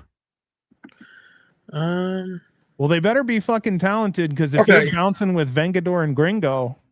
So I haven't seen that group, but I have seen the one guy within the group, and he is very talented. So yeah, this could be a good match. But yeah, I'm not even gonna lie here. I've never seen them in a match. I'm not gonna even try to like lie and say I have. Okay. Yeah. Cause I haven't, and I don't even know if I've heard anything about them. So this is one of those situations where it's like, okay, I can't wait to hopefully have something to talk about, next week. Yeah. Hopefully it's not just something like a squash. That's what I see. I see a local Venga smash. Yeah. Unfortunately, I hope not, but yeah, I think you're right here. Okay, so was there anything else about this match or Express Lane from Maryland before we move on? The only thing I can say about this card overall is they've done a great job of helping it kind of lead to Friday to Saturday show. That was hinted at a little bit earlier when I think we said that the 4th match is just a 6-way. Just tag teams, right? Like they're building the next day show, which I love when they do that. It makes fans that are going Saturday night tune in Friday to see what's going on, right? So you don't see that too much in independent wrestling. It's always just standalone show to standalone show. So let's keep this one. Shit. Uh-huh. What? Oh, hell yes. That place is going to be electric because That's Philly. Mathers is Philly. The Philly crowd is going to tear into Atticus if this is booked right, if commentary pushes it right, and if somehow it's made a big deal so the fans are all on board. Something the has to fans be are sold here. fans are going to be on board just because Mathers is Philly, right? Like, dude, that's heat if Marcus loses.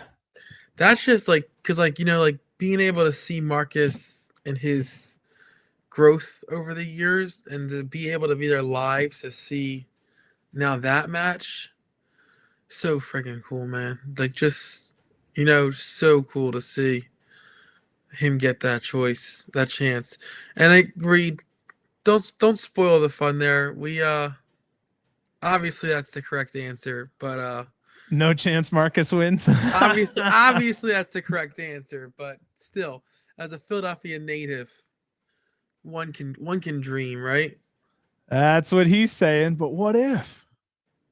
Listen, stranger Uh-huh. things have happened in the world of game changer wrestling, right? So never say never. I'm not against a run. If there's a time to do it, it's going to be now or a little bit later because he's a young cat. He's in the WWE ID program. Do you think the WWE ID program would say don't take a GCW championship? I think it would be the Just thinking. reverse. I think it would be the reverse, if I'm being honest. You think they'd rather him have I a think it's a championship? better. It helps his stock overall. Yeah. To have that title. Manders says Atticus or whoever is champ. Man. So I like this idea. Atticus going on a hometown killing spree. Listen, remember when Mance was champion?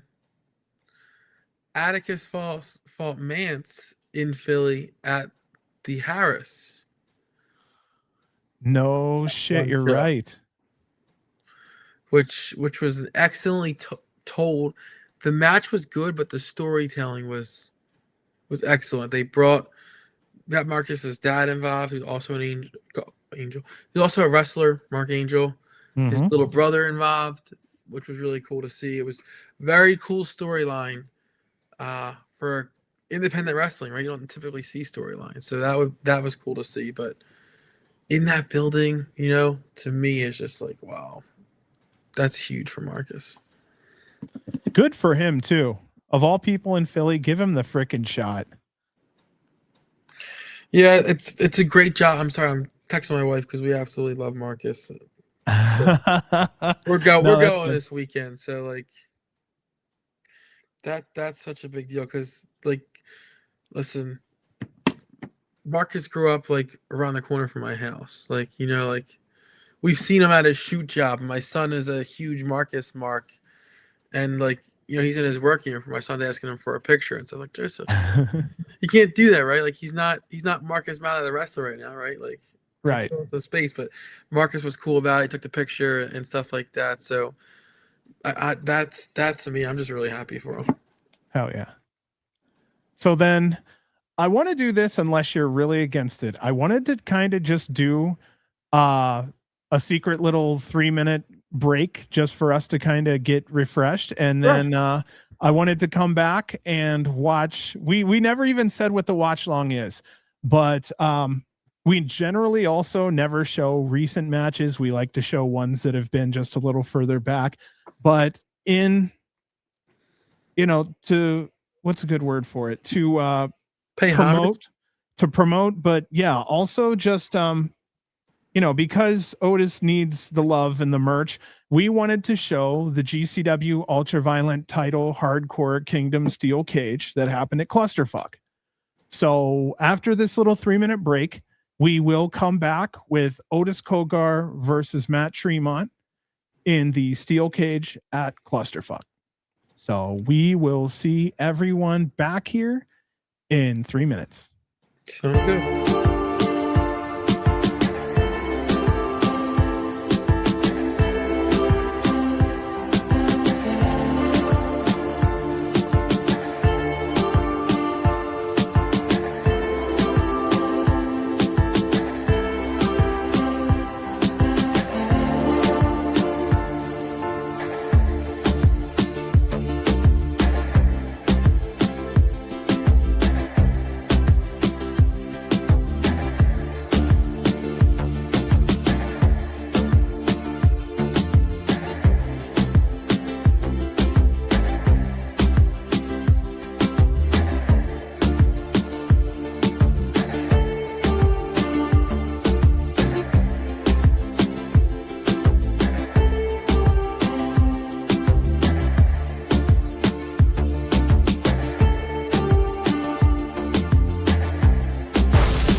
And welcome back. Hopefully everybody just had a chance to breathe for a couple minutes or whatever the hell they're doing for a couple minutes. I wanted to go ahead and let everyone know, yeah, we're going to watch the GCW UV title, Hardcore Kingdom Steel Cage. So let me go ahead and get that pulled up real quick here. It'll be just a second. Boom. That actually came up easier than I expected. Let me do this real quick. Perfect. Okay, so it might take a second for me to adjust the sound properly, but I decided to just start with, you know, Matt's entrance and just go from there. So gives us a chance to just check out everything for a while. I'm in a steel cage. Are we okay so far, sound-wise? Yeah. Okay, when I talk, is it the same? Is it as loud as me, or? No, it sounds good actually. Okay, cool. The immortal cluster. I've been trying to find like the perfect sound like level. Okay, thank you so much, everyone. Our opening contest is a steel cage death match. One fall. He just went right to one fall. Wrestling Ultra Violent So Championship. What's that? I figured to take this out to me, but early in this match, here we go. Otis spot happened, right? Yeah, early in the match. And he still had a 16-minute match with Tremont.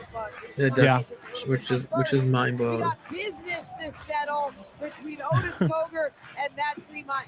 I am Beta Scott. I could see that, Danny. along with Mose and Righteous. Yeah, I don't think people realize that, right? Like mentioned WrestleCon. Excited's not the Some word. people get I am 6, fired 7, 8 all the way up. pictures and autographs Let's of give wrestlers. Mortal I'm just Kombat. sitting here like, It's one more how do time you for the afford one that, time. right? Like, Bro, it's about Right. to go down, Mose. Crazy. Man, I can't believe what we're about to experience. Starting out with this match. Now, will there's this so get- much behind this will this match. get Tremont's been on Otis's neck, Speak closer to and your we're mic. I'm so finally sorry. sorry, will this get flagged because you can hear the music? No. And if it does, then it'll just cut out this portion. It'll give me the option to cut it out. So if it does, it's all right. It's an easy edit. For the live people, why not? I kind of have this thing where if you're gonna watch us live, we're gonna see the shit. And if I need to cut it for the sake of then we're gonna cut it.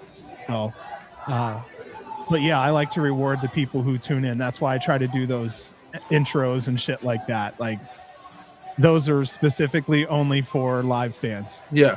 Listeners. I think we'd be remiss if we didn't mention that this match happened like 1:15-ish Eastern time. Yeah. Like this match was late, right? And they tore it down this late in the night. Oh, we're coming up here somewhere on camera. There's my son. There's me. There's my wife. Yeah. It's on the cage. It's attached to Cool. the cage. It's everywhere. I'm thinking of everything that got us. Get him, Maddie. City, baby. I love that comment. It says Matt is very underrated. I was getting to there right there. I think he helped save Deathmatch Wrestling, if I'm being honest. ZMZO. Yeah, there was the only time I have ever edited, like actually edited, was the DeMonto interview. There was one little statement and I'm like, oh, it's probably not best to let that out. So that's the only time I've ever done that. And I felt terrible for it, but it was like a 6-second edit. So I mean, listen, sometimes we say some stuff that afterwards we're like, maybe that shouldn't have been said. Yeah, ZMZO knows. It was just really sensitive. And it would have been like kicking someone while down. And I just didn't feel comfortable doing that. Yeah, no, I get it. Instantly changes. Yeah, because again, But no, I do agree that Tremont is there's so much underrated. I think personal animosity those between these two, but we have to keep in mind what mid-2010s, ultimately on the line. Yeah. I think he helped save Deathmatch, keep it alive in America. Oh, there was some dead time where deathmatch was kind of rough for a while. And then it started to kick in again, like 2016, 2015. Yeah, no, I definitely 100% agree there. I think he's a big proponent of that. I think the stuff he was doing really helped resonate with that crowd and bring them back. Now keep in mind, we've got this. Zoe heard the third Danny interview we're gonna do is probably gonna break the. I told him that we're gonna probably go off of GCW, and I'm gonna have like an independent. I don't know what I'll call it, DeMonto one night only or some shit, and just let him vent. Also, I thought about doing an independent internet interview series on some of the people that I'm not able to get here at GCW. So. Yeah, Matt has done such so a much. cool shot right there. Like watching Otis enter the ring with the team Matt like out of focus, but still see him there. It's such a cool shot. Oh, so that's barely seen on camera, but Adam started locking the door, and you could see Emil going, "No, don't lock me in here." So you can I see it. like, Now that you say it, I can see it. Like, don't keep me in here with these two crazy guys.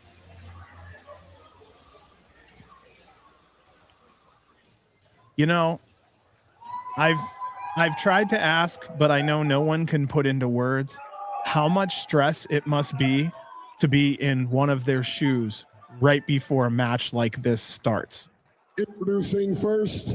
I mean, corner to my right. I get what you're saying, but I also think like the challenger. think about that at this point. Fighting out of Atlantic City, Split New seconds. Jersey. Going in there with a clear He is a former and not thinking about that other stuff. World Yeah. Tag Team Champion. Because when you start thinking about that, that's when you leave yourself open. GCW Maybe flinching at it too and having And for 363 days, he was the Game Matt Mutter. Changer Wrestling Ultra Mutter, yeah, when he does the talking. I wanted to ask him about what he said, but I felt like maybe it's personal, so I didn't want to. Yeah. Tremont.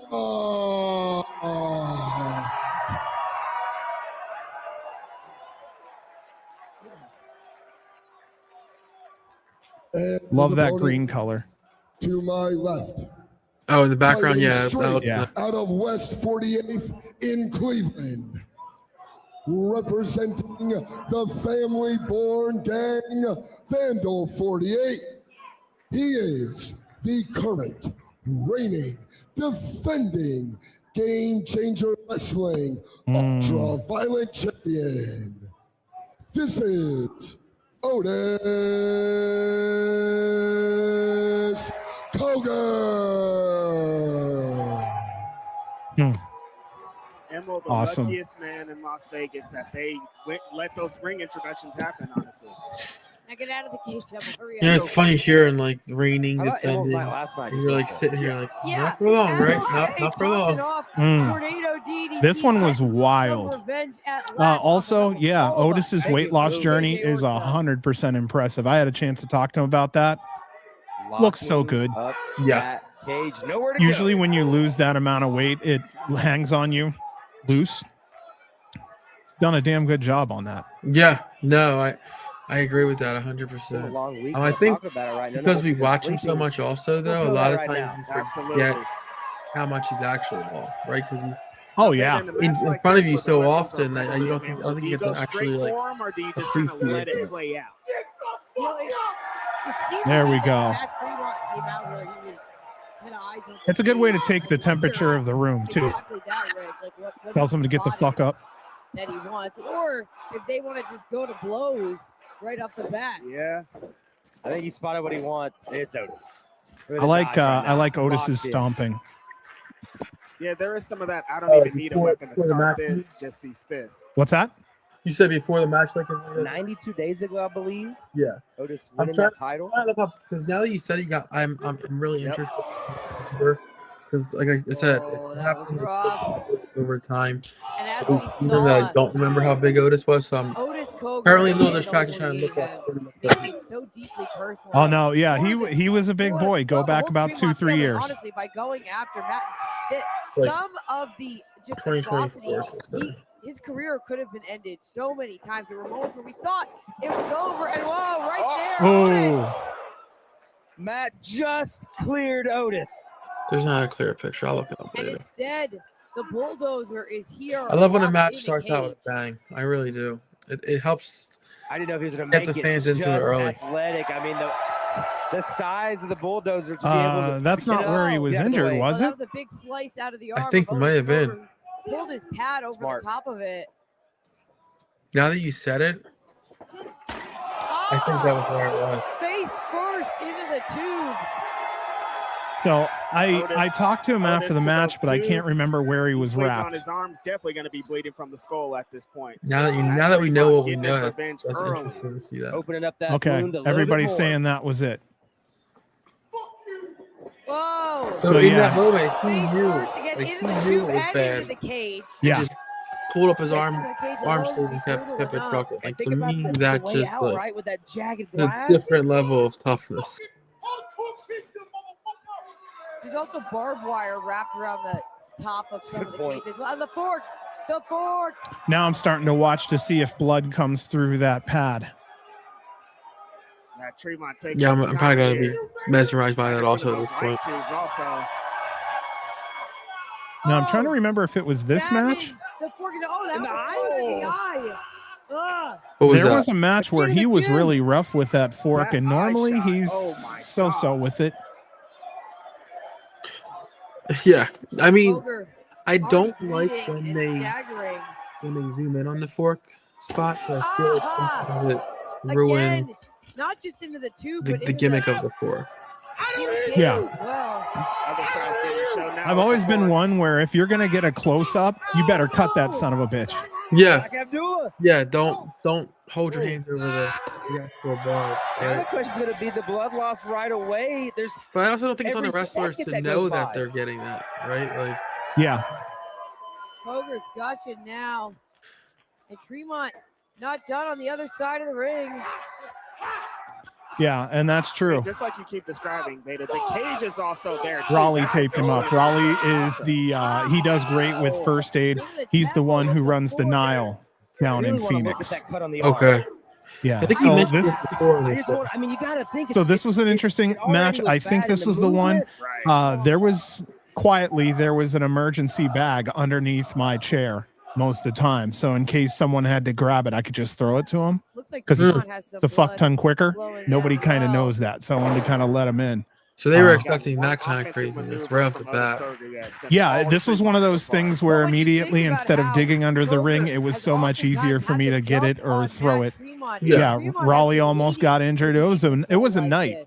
That was a fucking night. Like that, I think that control was lost. Absolutely. The match, the main event for the New Japan show between Kasai and Gage, That's and it. bro, Still the glass champ. Oh, everywhere. I've look at never the seen blood anything like it. gushing. It looks like Talk about Tremont what a looking match. That was mouth as Yes. well. like they could have went Possibly into eternal that bleeding. match and just That all hugged barbed each wire was other and said holding we're on not to fighting, and I would have Tremont, still been and okay. he Just got because crashed of in the guts just with the the light names tube. that you got to see in the ring at one time was just like Now what?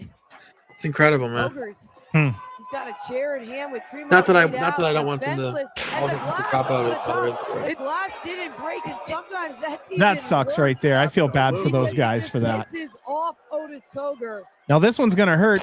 Even Just a harder little. That time it shattered, but now Tremont is up. Perfect. Chair shot to Perfect. the skull. Like, I still can on watch- Matt Tremont's head. I can watch 1,000 tubes to the head. Otis Otis takes a is hard look. turning Chair up. shots. Well, he took a hard look Just too. gets me. I like the throne chair shots because hey, there's the bats we made. Bat covered So in you want to know something interesting? tacks, I believe that The is. bats that my wife made were turned It's down terrible. because Two they were tack bats? too Double like the fisted tacks tack weren't bats. coming off. Really?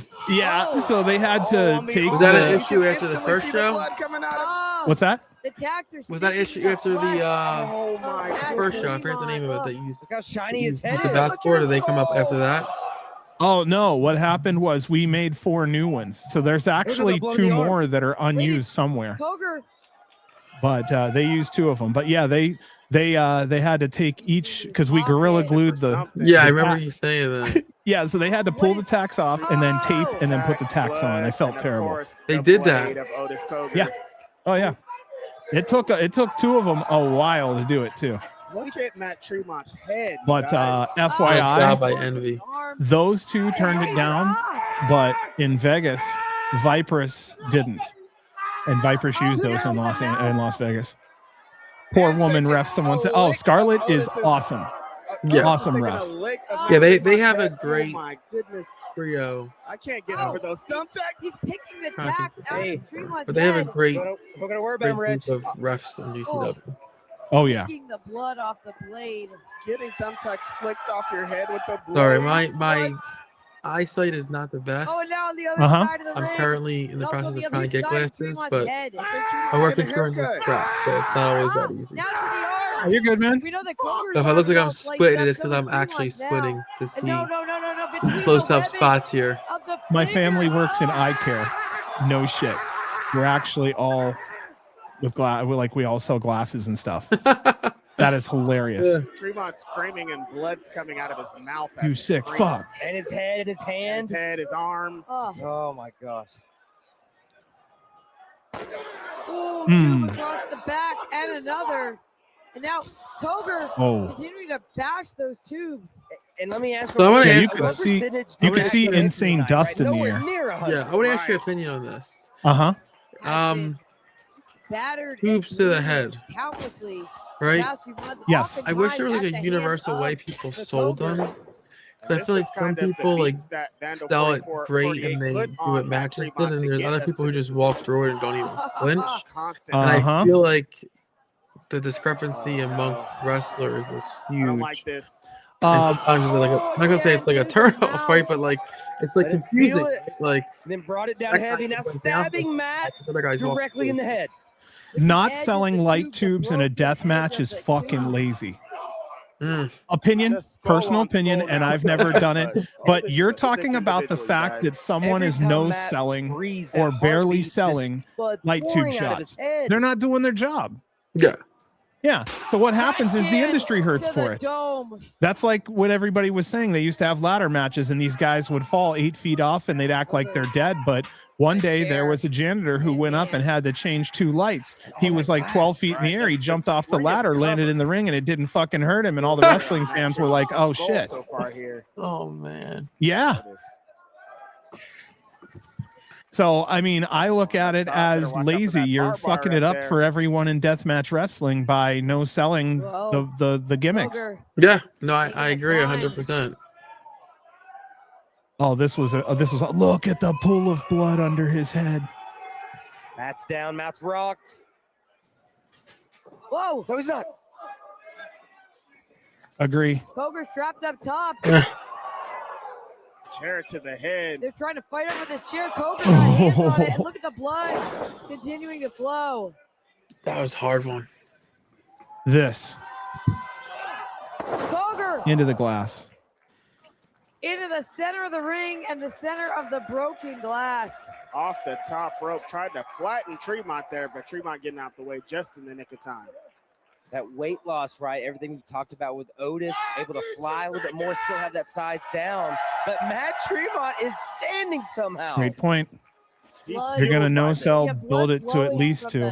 The limbs of Matt Yeah, Tremont, I the mean, head, the face. I don't always have a problem with the no selling. It sets up just a it just barbed wire confusing to the fan door. when And a Death one Valley person's driver selling so much destroys and another it person isn't, immediately. right? Yeah. That blood again, the arm. As far as I know, most all of that Cover. barbed wire that you saw during the collective was ours. We bought that. Literally caught in the barbed wire. That was our little gift to the Tremont bleeding collective. from every single piece of his Listen, head. you were sending pictures of like still in there too. stuff Still rock in your there. house for a collective. I'm Probably just the like, arms as well. Bro, storing all this, man. Otis is no trapped one, in the barbed wire. no one wanted to use the Hot Wheels racetrack that was covered in thumbtacks. No one. But you made that? Yes. Did you I- super glue it on? Fuck yes. It would have been like a whip. Up there. He has pants so we can't see the damage, but I'm sure. Bro, it would have he's been a fucking sharpened that mess. down. That I'm hoping someone uses it one Oh, day. now how about this Oh, one?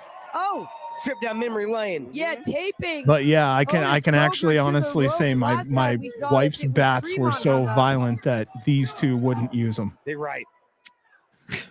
Right? Oh man.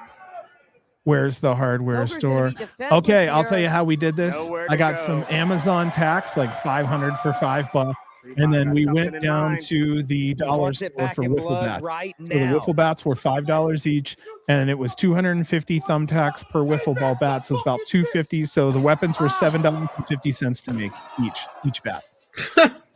Yeah. Let me have the breakdown of it like perfectly. Like, We thought about it because, like, how cheap can we get it? You know what I Same mean? exact Yeah. thing. Like I said, the What? tax were Look at that $5 Atticus. for That's Atticus 500. Kroger. We and, knew he would come into play The Hot Wheels eventually race here. race Just car didn't know tracks how. that Kroger's trying to get in I the don't know what cage. brand can you really made explain them. that to me? Barbed wire's Like on how? top. And look at that. You said that the tax were actually Pulling on the tube track to part. keep Atticus off the Yeah, cage. so we put them to where it's on the track part, and we Arguing with glued them referee onto the Adam track Gall. part, so that all anybody has to do is grab it Oh, from and one look, end and whip it like Taking you're out Adam Gall. like you're Did- beating someone's did you ass. See too, Napier. like Napier you know has a how you ladder. take some like your dad's belt and They're start gonna whipping, get you in that know. cage Yeah. one way It was or the like other. that. He's on the other side. But the barbed wire was good. Still trying Oh, to the figure out barbed a way to wire, get in yes, also. Reed. I actually got that on Amazon. Napier It has was that like Vandal 328 flag. Look feet at- for $30-some. Atticus is still trying to get in there too. That's smart. Covering up the barbed wire. See these We people, also they had know what Lego. This they're is doing. this is They what are I'm no talking strangers about to this ultra earlier, violent environment. right? Not Like the first time he's had to jump a fence. And Atticus' hand broke open. he every Look time at he has a Tremont. I don't spot, think it they realized that Tremont helps was these distracted by storyline. Atticus trying to get Yes. in. Continue. It's Napier never from behind. Own Napier's now story, in right? the It's ring. always to help the other two stories. And I mean, It's never wasted. It was asked, right? It was. we knew that they didn't. I actually announce forgot how it, much Otis. Tremont was And leaking here. also, Atticus got the door unlocked. He is now inside the ring also. This is trouble for Matt I mean, it's Tremont. 3-on-1. That's Oh, crazy. I was raised old school. I got my ass whooped. I got my ass whooped. I know the sound of my dad's belt buckle to this day. Otis may be looking to either for a chair or a contraption maybe in the works. Change. How things have changed over. Oh, Uh-huh. off the cage, Matt Tremont. Because now you look at your kid the wrong way. Someone's giving you a stink eye. Uh-huh. We were talking about the danger Matt Tremont was in, locked in there with Vandal 48. Well, maybe they're That's a hell of a shot. Just like that, Matt Coger. sold Look the at shit out of blood it too. flowing from the head of Otis Coger, the arm. That was violent. Just releasing that chair on to Yeah, Matt Reed, there's a Tremont's lot of head. stuff that's kind of Otis Coger's hard going to back up get to the here top. unless you drive somewhere far After out. the assist from Oh, the a cable boys. cord kite. Great idea. Wait a second. Get like an extension cord or something. No. No, that would. Oh. Watch the. Bro, He's I've been going all waiting the to way see a death match with wooden spoons. While trying to Just avoid that somebody barbed just wire In what from Otis capacity? Coger. Wooden spoons? Yeah. Any capacity. Thump them in the skull with them. Into Whoop the their ass with them. glass. I don't know. Oh, that spot Tremont was just in the nick of badass. time rolls out. Okay, I didn't actually expect that live. That was a way more high than moonsault expected. to the glass. What was we that? Got to remember, Coger and Napier That are huge still spot that inside Otis the just ring. had. Yes. Tremont's trying to fight his way off it. Oh, The top of the Tremont's got the cage? tape. Live, it looked amazing. Trying to trap the boys is. together in He- that corner. Oh, You Crow. go all the way up top like that? We're talking right here. I'll tell you something interesting. So my mom would wash out our mouth with soap if we cussed, right? Yeah. So And now they I have got to sick of that watch shit as one day, Tremont takes and I it decided to Otis. in front of her, I took a bar of soap and bit it in half. And I'm like, this is nothing. And I started chewing the soap pain, in the front of blood her. loss right You know what now, she did? nothing She What's started that? washing out my every mouth with night has liquid felt like for detergent. Matt Tremont the last, what, 4 So or 5 she ended up months? going to like Liquid Dawn. Atticus trying to keep How was And- that? that from getting that Oh, chair. that was not good. yeah, I was Still I was stuck. born. I was real old fashioned as a kid. Oh, wow. Yeah, I banked on chewing a bar of soap. Like, okay, that'll stop her. She knows I like it. And then she's like, okay, well, Tracking across yeah. the So she just made skull. that shit worse. It was terrible. Oh, come on. Atticus is out. Wait, I think I got to correct you there. You said Just she. I think Otis it was remains. you that made it worse by saying you liked it. That's exactly right. Oh yeah, we had CTE chance. Oh, annihilating Otis Coger. The chair is covered in blood. Chair shot. Everything's covered They in could've blood. Destroyed him. And just done chair shots like this, I think those are unsatisfying because those are some hard chairs. I've learned Bundle on top it's of close Otis. to over when Matt starts bringing out the big bundle. Going up to that middle rope. Oh, this doesn't say it's close to over when Oh. he's gearing up to go on Yeah. To top. the top rope. This right here is usually when I think the big bundle is usually the end. He loves the big bundle. Splash from Matt Tremont. And we have What a great new visual that was. Oh, I wonder how many light tubes that was. We should have counted. What do you think? 20, 15? There was definitely a lot because the amount of dust that came out of it was crazy. Bro, people love that shit. And this was, again, 1 in the morning. The 12:30. winner of the match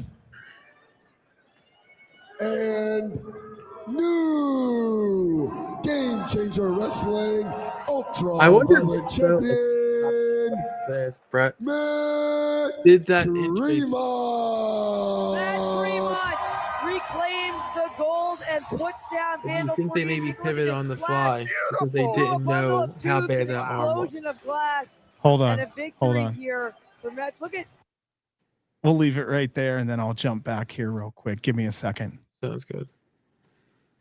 There we go. And there and remove. And we'll stop that screen.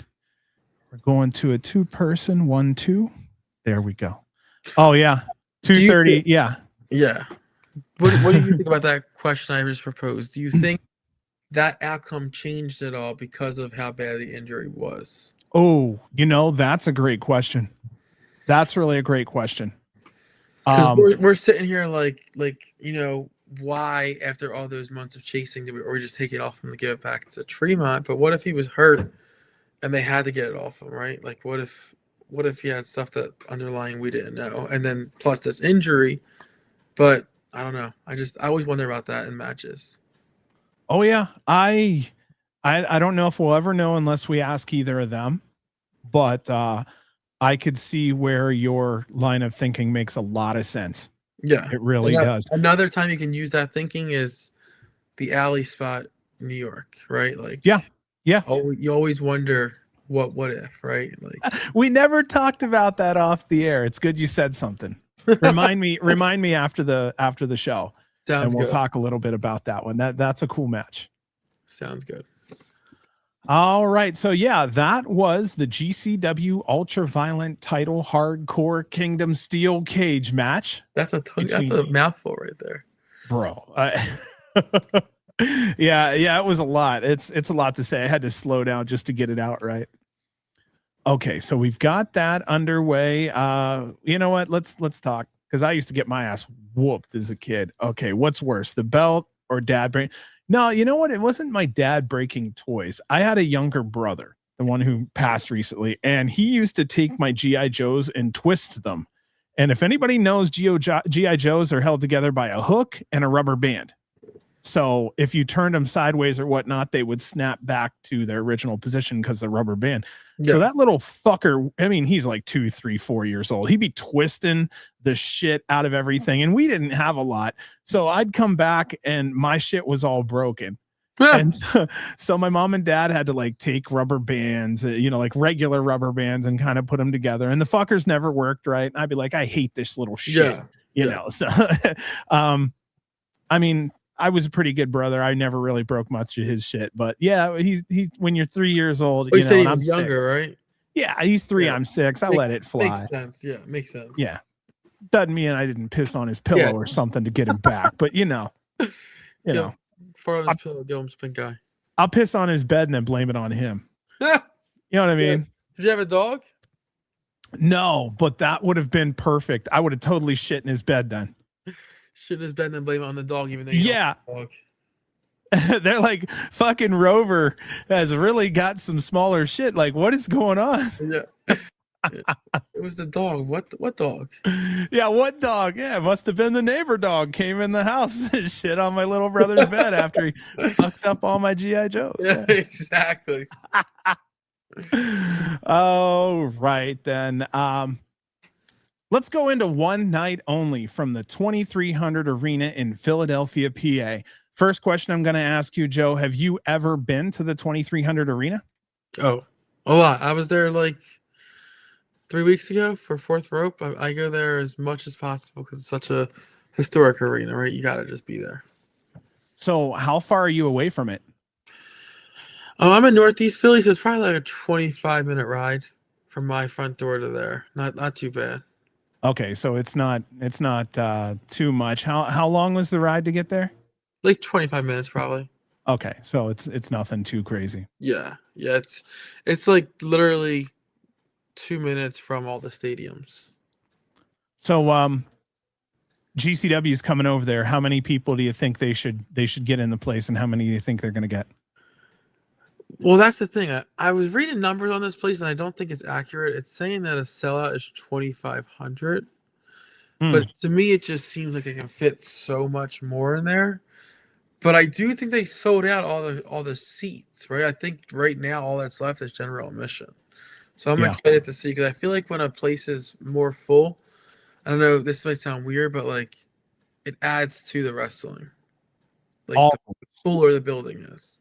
Always. And Danny said this too. He'd rather have a small venue with 150 packed than to have 300 in a gymnasium. And it's just sucked up by the sheer size of the gym. Yeah. And when he was talking about how he likes a smaller venue, darker walls, a place where I'm like, shit, he's talking about the complete opposite of the terminal. So, it sounded like what you're saying and what I heard him say. It sounded like he was speaking of like H2O. Very, very much. He was saying Chattanooga was like the perfect venue. Yeah, well, that's very similar. Yeah, to that same vibes, but I get it. It's it just makes the noise in the crowd pop more on TV. Yeah. Well, match number 1. Since we've spoken about them both, we'll kind of just go over it quickly. But Joey Janela versus Vipress. I wrote that I see Vipress going over, but Janela makes sure this is a wrestling match and not just a weapons match. I see Vipress getting elevated further by fighting another higher up in the independent wrestling industry. And I see Joey furthering his legacy as a star maker. Going back just for a second, I think what's most important in this match, or even secondary, is going to be the fact that Vipress shows that she can wrestle. I know that in the deathmatch scene, we have a lot of people who just throw them in the, oh, they can't wrestle bucket. Well, I know Vipress can wrestle, so I'm hoping Janela pulls this out of her so that we don't get a basic I break shit over your head kind of match. You know? I think she's getting that opportunity again, not to go back to last week, but I think not last week, last show we just did. I'm sorry, not last week, but I think this weekend tests her, right? Like pulls her out of the deathmatch scene, pushes her into more of the technical wrestling scene, and I think this is a good proving weekend for her across the board, where I don't have to be pigeonholed to just deathmatch wrestling. Mm-hmm. I can do everything else and also be good. But I'm also a great deathmatch wrestler, so let's lean into it, right? But I think this weekend just is the welcoming party even more to everyone, like, because this is going to be one of the most watched GCW shows, I think, just because of where it's at and stuff. But good welcoming party to people who may not have seen her. Like, she's here. There's a rocket on her. Get on before the train leaves the station. Yeah, and I like how GCW is pushing the future here. You know, hey, you want to see us? You want to see brand new stars? Here they are. We're making them right now as we speak. You know, so I'm hoping for the best here. I'm looking for some form of a classic ECW style wrestling match. Hopefully that's what we get, and I think these two will give them to us. Yeah. I don't know if there's any spots where Joey might be able to like jump off of. Yeah, but you know you're going to see some kind of crazy spot, whether it's a run-in, whether it's a crazy spot overall, but something's going to happen that's going to leave you talking after the match is over in weeks of time. Like, remember when he did this shit? Like, it always happens in a Joey match. So I'm excited to see what he hits up his sleeves. And if not Joey, I'm looking at that GCW UV DLC match. That's just going to be crazy. I know that yeah. for a fact. I'm more speaking of Joey Janela overall, like just him personally. There's always something wild. There's always a wild run, and it's something that you're not expecting that always happens in this match. You think Brett got 2,300 to lower their rules? I would say probably not. I don't think it's Brett that. I don't think Brett or 2,300 has the capacity to lower the rules. I think it's a lot to do with the commission. I mean, I've been to 2,300 where they've done hardcore and it's not deathmatch. They've used barbed wires and stuff like that still. So I'm interested in seeing where they're able to push the boundaries here this one. Well, let's go into our next match. KJ Orso versus Ricky Morton. Same thing. Again, we've ran down Ricky's numbers. So we'll run into KJ real quick. He's been on fire. Did anyone see his custom robe from Joey Janela's spring break? Very Ric Flair, but also paying tribute to his Native American tribe roots. I don't know if anybody had seen that post on Twitter today, but the back of that actually does have like a insignia type on there. And I think that's pretty badass. The story behind the robe makes me love it even more. I know we're supposed to hate him, but no one can deny his solid work in ring and on the microphone. When KJ gets signed and leaves, and I do mean when. When. You just said when. Yes. When he gets signed and leaves, he will be the end of something special. KJ's given us a lot and deserves every bit of noise that we can give him. I want to say that up front. So when I look at it, though, between both, there's immense creativity. So here, I'm expecting something different and fun. I'm not looking at some crazy wrestling match with Ricky doing flips. I think this is going to be more. He might do a Canadian Destroyer, though, dude. Oh, he's doing at least two. Yeah. Yeah. I think this is a personality battle more than a wrestling battle, and I'm looking forward to it. What are you thinking, man? Yeah, I'm again. This is another one of those matches where it's like never would have expected these pairings, but now that it's here, I'm excited to see. I'm definitely going to be watching.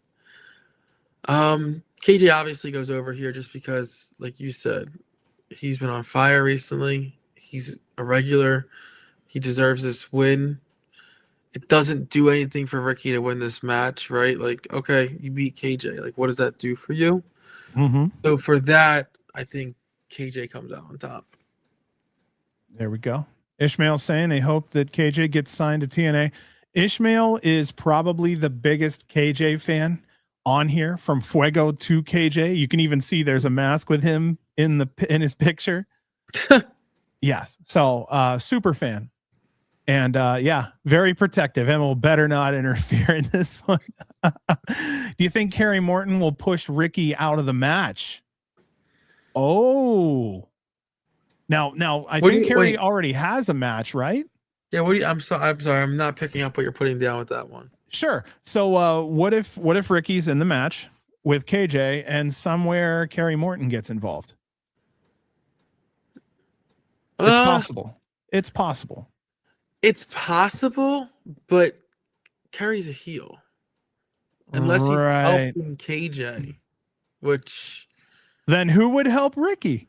See, there's something here, and there's something there. You have to say it would be someone from Philly, right, to make that crowd pop. Yeah, either that, like I'm waiting to see if Rhino shows up. You know what I mean? I'm waiting to see if like Dreamer shows up. Yeah, Sandman again. I mean, I know he retired, but he retired from in-ring. He doesn't say he can't like show up randomly. If he showed up randomly, I would love it.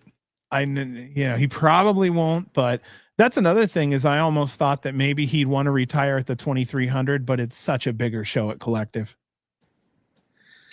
Yeah, but what it means to me, like, I don't know, like, if I'm articulating this correctly, but like the meaning of that building to me outweighs the story. The story, yeah. Yes. I think that's really fair. And I thought we were going to get that. I really did think we were still going to get that. And again, today's Tuesday, sure not till Saturday, so it's possible that we still do. But I'm not holding my breath. I think we see them, but I don't think we get anything. Well, let's move on here to our next one. This was, again, originally the tag team match from the first night. Here we go with did you? I think I stepped away when we were talking about this, but did you confirm if Danger posted that? No, I didn't look it up. If you want to try, oh yeah, you already tried, huh? Yeah, I didn't see it on the story. I don't know where it was posted. I didn't see anything, and I didn't see anything from GCW like changing the matches. I wasn't confused. I was a little confused there, but yeah, I didn't see anything. I can look real quick here, hopefully. Let me see what I can do. Okay. I'm just saying, like, I could probably jump on Instagram real quick and see maybe if his I was on his Instagram. I didn't see anything saying he wasn't coming. Okay. All right. Well, tried my best. Yeah. All right. Yeah. I don't know. Of course, like, your mind jumps to like, is there any beef going on, or you know what I mean? Like, like Danger's such a focal point of this TOS coming up and that entire deathmatch division. So I don't know. Hopefully everything's good with Mr. Danger. He just needed a weekend to recharge and stuff like that. But thoughts are with you if it's anything a little more deeper than that. I hope not. I hope nothing bad's going on. He kicked ass at the Collective, so see what happens, man. Okay, so with this match here, we have Matt Tremont, Nino Extremo, Lil Sicko, Reed Bentley, John Wayne Murdoch, and tentatively right now, Mr. Danger. We'll see what happens there. 24 hours may change a lot, so maybe he doesn't make Maryland and feels better and makes this one. Yeah. Again, we don't know what the reasoning behind it is, so we don't want to speculate. But yeah, I'm hoping, fingers crossed. But even if you subtract him from this match is gonna be batshit crazy. Yeah, we're gonna see some wild stuff here. I personally don't see how, after you did that whole feud with Matt and Otis, you can just drop it the next show. So I'm gonna go. I think Matt wins pretty convincingly here. Okay, if it's not Matt, who do you think has a shot at carrying the title for a while? I mean, Murdoch don't need it, but Murdoch could carry it. Yeah, obviously he's yeah. like right away. Like if I'm the person that's like booking and like, you know, it's my money that's on the line, you go Murdoch, right? He's the next biggest name. He's household in that community. However, as a fan, I would love Danger to finally get his flowers. That to me would be so cool to see, because he went from a guy who was just originally like in the scrambles, right? And he slowly worked his way up to what he is today. So it's just cool to see that, be able to see that progression. Hell yeah, dude. I'm waiting for his real TOS win, because I feel that that's going to eventually come. I think Brett's really solidly behind Danger. See what happens. Oh, yeah, that's an understatement to say that by the slightest. I mean, he's very, very behind him, right? Like, but why wouldn't you be? You know, he again, he always does stuff that you're like, they're probably in the back, like, are you sure you want to do this, right? Like, are you sure you want to jump off that scissor lift? Are you sure you want to do that? And he always does it, right? He always nails it. So why wouldn't you want to hitch your wagon to that? Reed says Murdoch only, because he just dropped the ICW NHB to Redacted and would also be a worthy person to lose to Vipress down the line. Very interesting. Let's see here. Is Danger likely to win a TOS or NGI first? Ooh.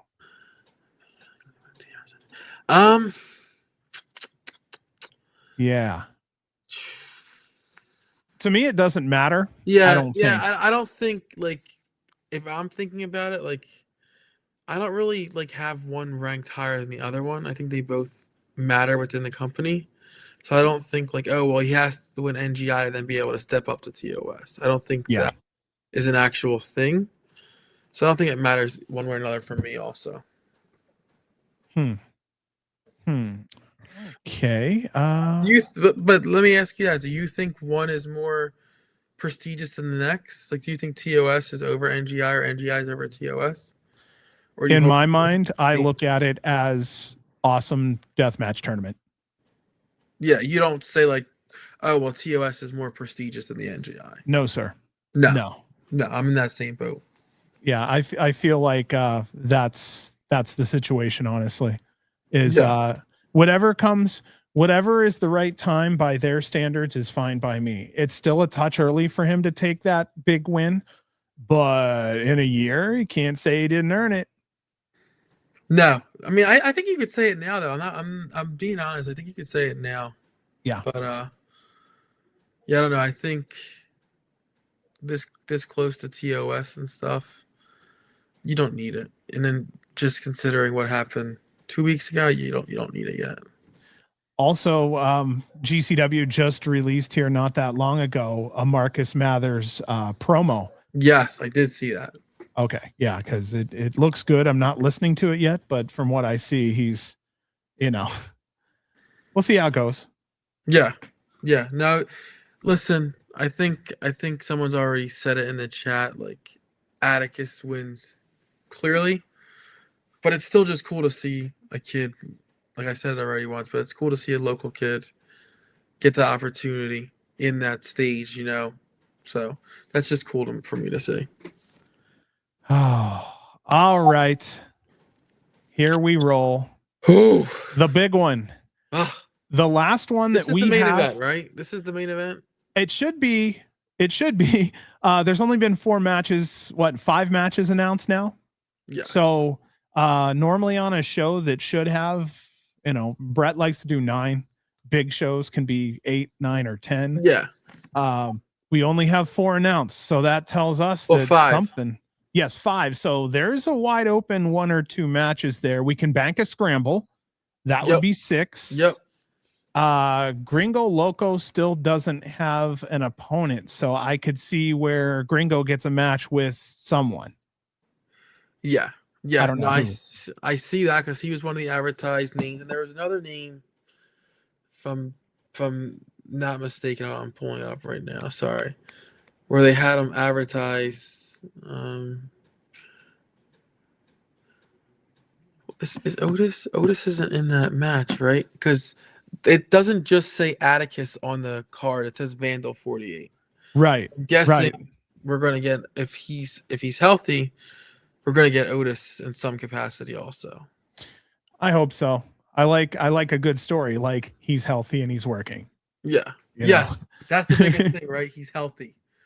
That's the biggest Hell yeah. exclamation point right there. Oh, I like that question I just asked in the chat. We have no idea yet. He was announced. Was he? That's what Crow is saying. I don't know if I saw him on. Yeah, because here's what anything. it says right now. This was a little while ago, and it could change, but it says already signed. Nick Gage versus Bear Bronson, Vipress versus Joey Janela, the 6-way UV DLC match, Ruckus Hall of Fame, Ricky Morton, KJ, Gringo Loco, Vandal 48, plus more. Yeah. So I don't know.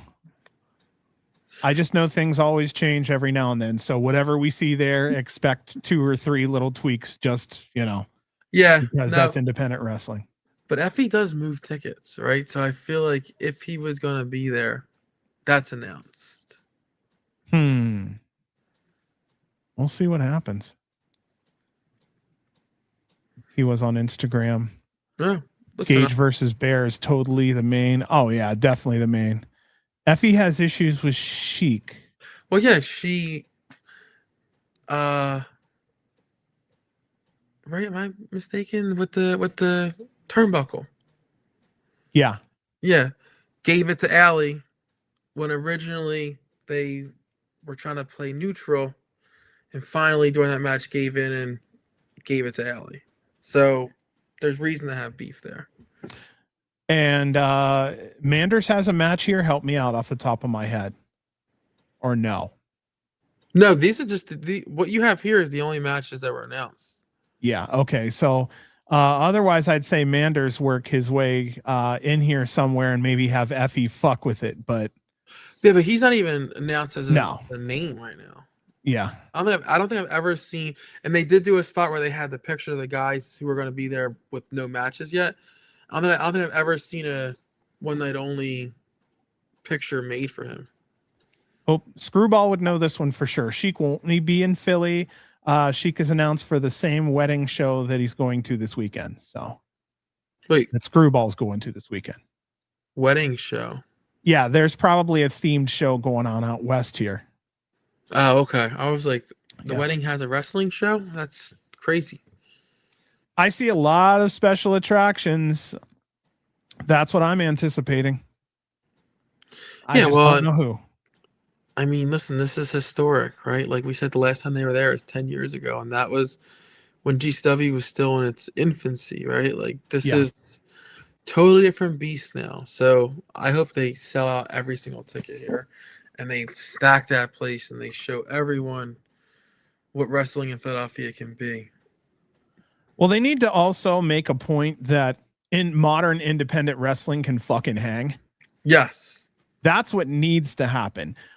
Because what I have concern with is that even though the physicality and the in-ring abilities have went up, the art of storytelling and selling has went down. So I am curious to see exactly how this all changes. But yeah, we may have more flips than an ECW show, but do we have as much believability? You know, things like that. I want to see how it all goes down. Yeah, no, I totally get that. I'm just so excited. Like, you know, I love 2300 Arena. I love GCW, and I'm not gonna lie, I've been marking out for this because it's just perfect. I don't gotta drive all the way to Atlantic City to see this. It's in my backyard practically, so I'm just happy. Justin said, I wonder the terms of Joe Gacy's release. Sometimes there's the 90-day, sometimes there's none. In this situation, I'm guessing being a TV person, it'll be a 90-day. Could you imagine though? I know. I Could know. you imagine if somehow he didn't have 90 days and he showed up on Saturday in that building, considering, they ran there a little bit previously? Mm-hmm. Oh, Joe said 90, according to Reed. He said 90 on Twitter.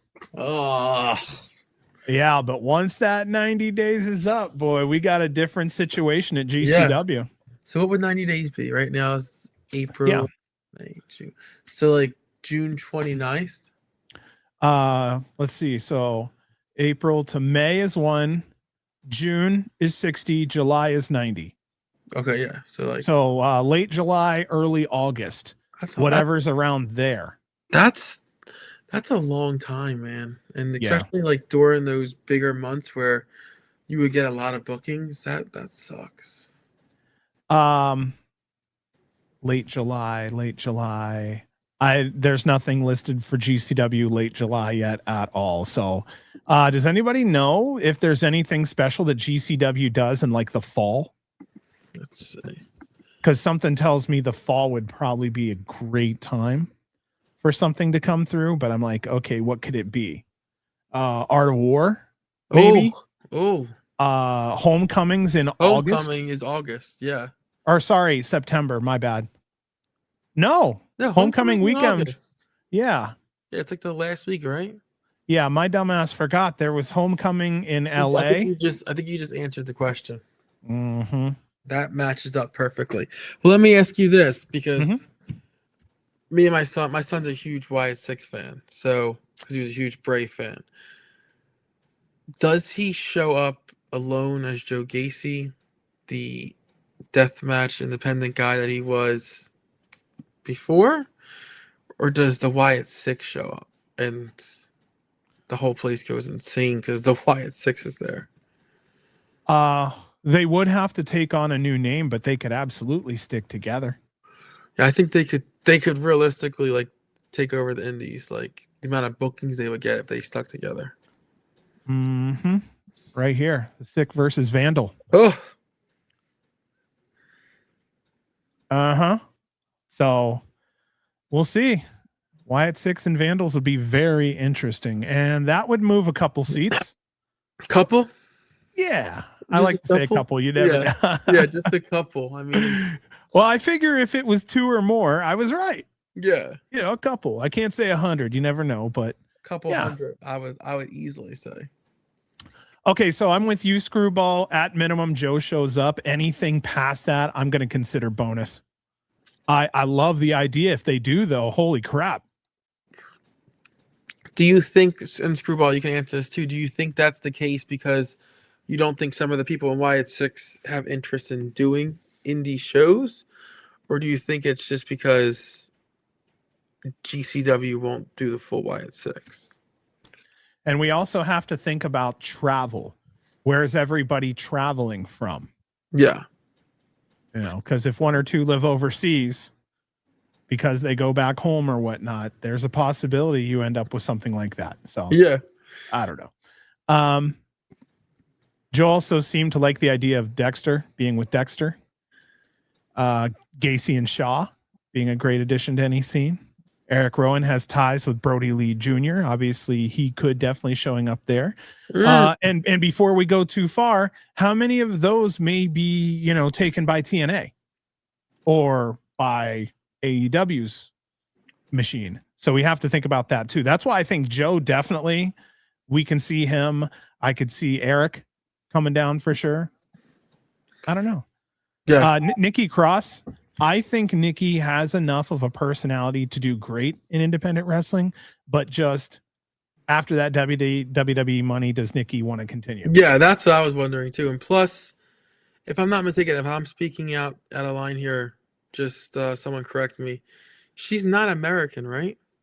That's where I got the idea that maybe this is a travel situation. If she's not living here, I don't know that situation, but it's possible. Yeah, I don't know. Like I said, if I'm speaking out and it's not accurate what I'm saying, if someone in the chat wants to correct me on that, but I don't know if she's now lives in America full time, Scottish. But I knew she wasn't American, but I think I didn't articulate right. Was she doesn't live, like, she's not a permanent resident here, I don't think. Let's see. Yeah, might be visa issues. That's possible. Yeah. There also might just be an issue of like someone might not want to be pigeonholed to that group, right? Like, because it is very polarizing, right? Like, either like them or you hate it. Some people might not want to be involved in that. But I do, and this is not, I have no idea the answer to this. I do wonder if Bo's maybe over wrestling. You know, I feel like he did what he did to kind of keep his brother's story alive. But I wouldn't be shocked if he doesn't, because I think he has a farm and like he's big onto that kind of stuff. I wouldn't be shocked if he just kind of drifts off into the sunset and we don't see him again. Not against it either. I mean, if he does everything that he feels he needed to do and he's happier sitting on a farm chilling, man, lucky him. That sounds good. Yeah. I mean, if where he do I wants to sign up? Well, that's what I'm saying. He wants to blast music all night and sit in a fire and, you know, just chill out. Good for him. Yeah. Bo Riggish travel anymore and stuff. You know, people get that gets tiring. You know, you've been through a lot the last couple of years, so I can. It's true too. I don't know if you've noticed, but a lot of these wrestlers from back in the day, when they retire, they go out in the country. You know, they go somewhere away from people because you can have too much. If anybody's ever been, like, even the Collective or stuff, after a while, you're like, okay, I've been around enough people. I need to go have some quiet time for 15, you know, take a drink of water, lay down for 15 minutes, you know? Exactly. Thank you so much. This is the one that does the glowing. Oh, is it? Yeah. You've never seen it, huh? The UV? I've seen the UV. Was it the MDK shirt you had on before? Yeah, dude. Let me see if I can do it real quick. Give me a second. I'll just turn it on and see if it does anything. But yeah, hold on here. You could talk with everybody if you want to for a second. Let me see if I can do this bullshit real quick. Yeah, I think I indirectly by accident maybe got us way off of what we were actually doing, which was Gage Bronson, which in and itself is an absolute banger of a match. Not much more in terms of you can ask for in terms of current GCW product versus the GCW OG and the Gage, right? Like, Bear Gage is a match I don't know if I ever thought about, but now that we have it, I'm just like, whew, I can't wait for Saturday night. Like, that's all I can keep saying is Saturday night. Oh, that's really cool.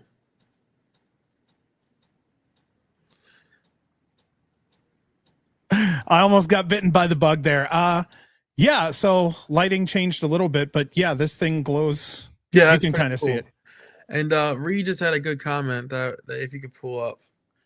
Let's see here. Reed says, which one is it? 1136. 1136. Oh, that's 836 for me. Duh. Sorry. Okay. No contest on Gage Bear. That wouldn't shock me. No, especially if they carry that into a bigger event. Yeah. Possibly. Like, again, I don't know, but we're almost a little less than a month away from COS. Right now, I don't see what they could do. Like, so if this was to happen, not saying it would, but Bear Gage and COS, that talk about moving tickets. That moves tickets. And I'm sorry, I got the hiccups all of a sudden. Well, I think that's where you're kind of going. Is there a possibility we have interference here? That's possible. But I think the only person that I would think is possible to do interference, Mance. I believe he has a booking somewhere else that day already. So I'm actually with Clown. I think Gage and Bear go about 5 minutes. Vandal shows up, tag match. Right then and there, you're saying, or are you saying a tag match happens later on down the line? I think very much so. Gage and Bear main event. Vandal comes out. It becomes a tag team. Gage and Bear versus Vandal 48. Oh, I think that might be the way it goes. I would love that. The only drawback I have is that's a match where like you could do numbers, and I don't know if Brett would do it with unannounced, right? Like Right. throw together. Like you don't have a chance to book that and kind of get ticket sales for that match. That's the only reason I would say I don't know. Has COS ever been one-on-one?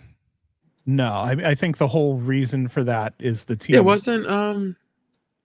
wasn't Rena versus Masha one-on-one? That's what I think Screwball's saying right there. Yeah. Like that's and last the one. year it was what's the name? I begged for Mance. Sorry. Crow, I'll just let you know why you're thinking here. I actually begged for Mance. Mance won't be there. Yeah, I think he's defending his titles. But the two guys, oh my god, Sicko play and Miedo. yes, they did it last year. Gosh, if we can get Miedo over here, that would be great. I know that we're definitely able to get Cyclope over here since we've seen him so much. Man, listen, if that was one of my favorite matches to this day. If 2300 would have happened a year ago, this right here would have just torn it the fuck up. I'm so heartbroken Mance can't make this. Mance is so ECW old school hardcore. Yeah. Dude. Yes. Yeah, so you're going, so just so I know it, you're going no contest turns into a tag. That's what you think's going to happen, or is that what you want's going to happen? Because that's two different things. So it was mentioned up front that it's a possibility by one of the listeners. I think it was Screwball. I would like to see a one-on-one, but at the same time, it would be interesting that instead, like first of all, no contest would be good. I'd like to see Vandal interfere, Bear and Gage fend them off, and call it a night. Or you wanted to bonus it, go ahead and line them up. Vandal versus Gage and Bear. I would like to see it. Because ECW was known for surprises. Yes. Surprise match style. I think that would be a surprise match. And I think that would take the fans to another level excitement wise, especially for a main event. I definitely agree. Again, I just go back to the ticket sales. Like that could move some tickets. Yeah. And to not have it announced to me feels like I'm not going to be complaining because I'll be there. Right. And I would love to see it. But I just feel like you have to capitalize on that level of match, and you can't just have it in the spur of a moment. Yeah. Yeah. Damn it. You ground me on a couple things because you have the head of someone who promotes. So you're automatically thinking like, that's money. Why the hell are you not using that to get butts? Yeah. I mean, listen, at the end of the day, like fans aren't going to show up just for like what is going to happen, right? Like they need to show up for what's already been announced. And that's a match. You announce it, you could sell out a lot of places. So, yeah, okay, I got it. You ready? I just needed a second for booking. You ready? Okay, this gets everything across, but doesn't really affect. Gage and Bear are fighting. Halfway through the match, Vandal comes out. They decide together to beat the shit out of Vandals. They run the Vandals off after about 2-3 minutes. The fans are like, oh, hell yeah. They turn and keep fighting each other. That works. That actually does work because when they both see the Vandals running off, Gage could turn to Bear. Bear could turn to Gage. They look at each other, do a little nod, and it's just fists. Boom, boom, boom. The fans would rise up. That could be something special. Yeah, no, I think if Vandal's going to get involved, I think that's one of the better scenarios we come up with tonight. There's oh man, I wish my services were for sale one day. I've no, I mean really on the fly. Imagine how that gets booked. Vandal comes up. Vandal does their job. They just come in as pains in the asses. Yeah, they're pains in the ass, like you just said. Like fans think the match just fell to shit. They just thought it went apart. They're going to be pissed off. that had got in the middle of a dream match. And then, yeah, being the brawlers and tough asses they are, they turn to each other after Vandal's gone and they're like, let's fucking go. Yeah. Like we just had a hiccup. That doesn't mean the fucking show's over, and just boom, boom, boom. Yeah. Yeah. Yeah. Yeah. No, I like that idea better because then that can also lead to something Tag team in the future, right? Like that sets up something in the people's mind where it's like that's a possibility that we can see in the future. And then again, go back to the bookers, you can announce it, right? And then you can build off of that and make money off of that, and not just have it a throwaway. And I'm not saying this is a throwaway show, but I mean throwaway where you lose that money because you didn't announce it beforehand.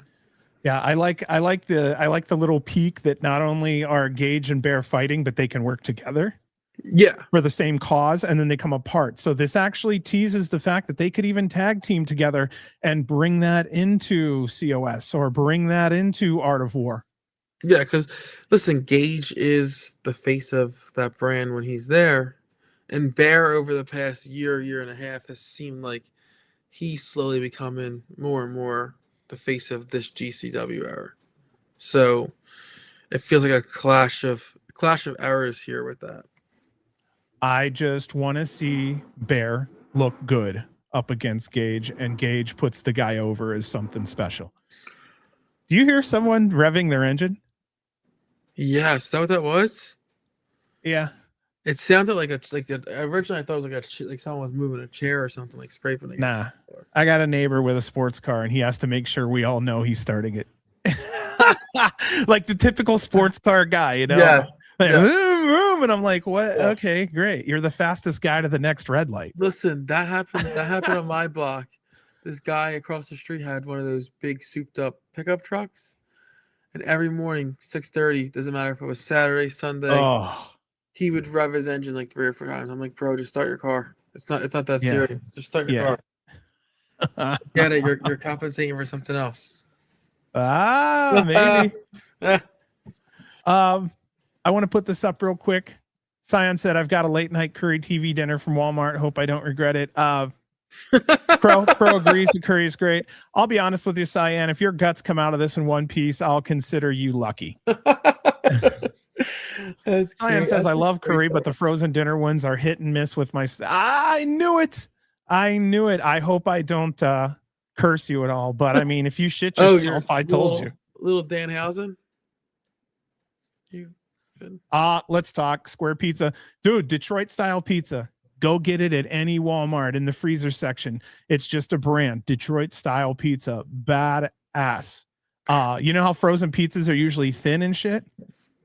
Not the Detroit. I think I had that. I think I had that actually. I think my wife got me the other day. But we're talking pizza here real fast. I don't want to get off topic. No, it's a kickback. Let's have fun.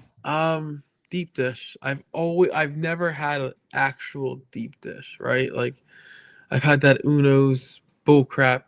Yeah. But never like an actual Chicago deep dish. So that's where right now I'm like want to get that checked off my book. The one you're gonna look for that I prefer, there's a place called Lou Malnati's, and it is in Chicago, but it's also in Phoenix, Arizona. Some like it, some hate it. For me, it's a little much because it's almost like pizza / lasagna. So if you're I love cheese. So if you're into cheese, that's going to be something that you'll really like a lot. Yeah.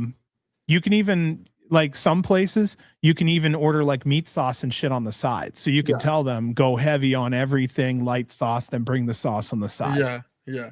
So now you got me looking to explore places after we're done here.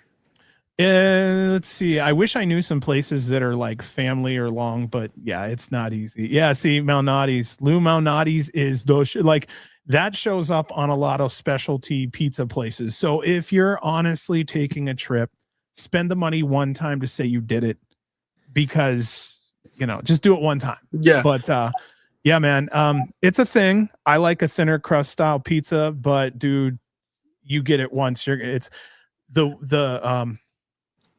definitely heard that it's something that you're not going to want every single time, right? Like it's not like oh, I'm going with this deep dish, and then next day, like, oh, I want this deep dish again because it's very heavy. I heard. Yeah. It's not delivery, it's DiGiorno. Thanks a lot, WWE. I'm trying to think what I was going to say. So when it comes to deep dish pizzas, dude, it comes down to the ingredients. They have to flow together really well. Otherwise, man, every bite of fucking pepperoni that's off or whatever, you're going to taste it and it's going to fuck everything up. So this is a secret always to a good pizza is how the ingredients flow, but especially in a deep dish, because you're tasting so many chunks of ingredients. Yeah. If your mushrooms suck, bro, you're eating a ton of mushrooms in that pizza. So yeah. Well, I don't have to worry about that because I'm a plain Jane. So yup.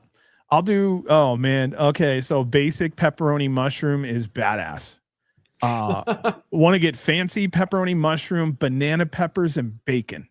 Well, let me ask you this. Yes, I sir. don't get too far off topic before we end for tonight and stuff. Nah, fuck it. Pineapple on pizza. Bro, okay.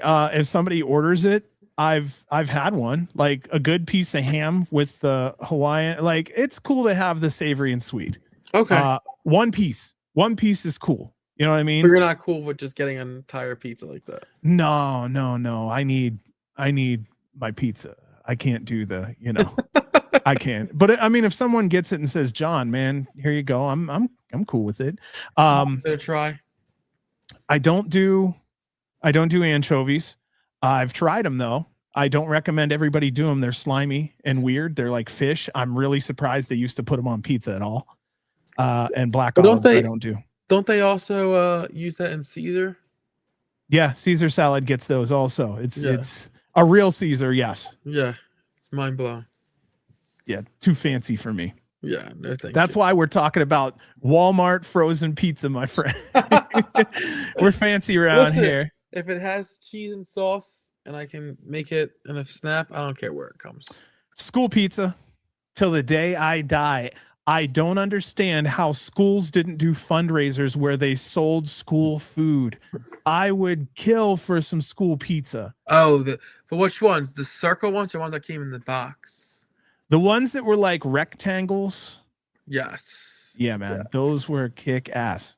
I used to be such a scheme in school. So I would I'll give you my milk for your pizza. And then by the end of the lunch, I'd have like 6 pizzas stacked up because I traded all my other stuff for that pizza. Oh, you a hustler. Good for you.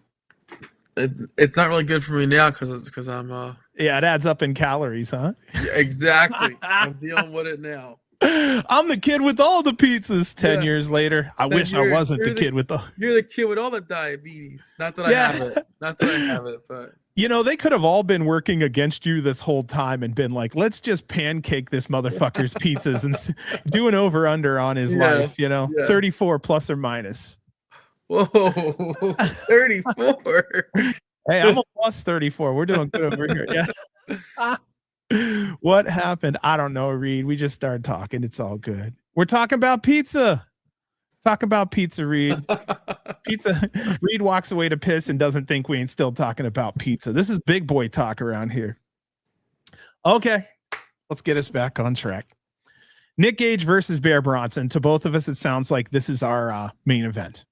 Yeah. I wrote here, this is a true dream match, and I'll announce it here first. Quote me.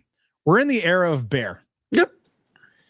And then here comes the man, the king, the fucking god of this shit. Nick fucking Gage is coming back to his home. We have everything special here, as GCW could very well ride on Bear's shoulders into the next generation. This would be a huge mainstream crossover that we haven't seen since Jon Moxley. Also, like I said, Bear versus Moxley would be a match that I would say would sell out anywhere.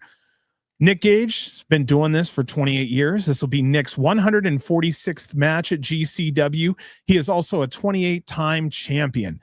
3 of those as the GCW World Champion, totaling 988 days.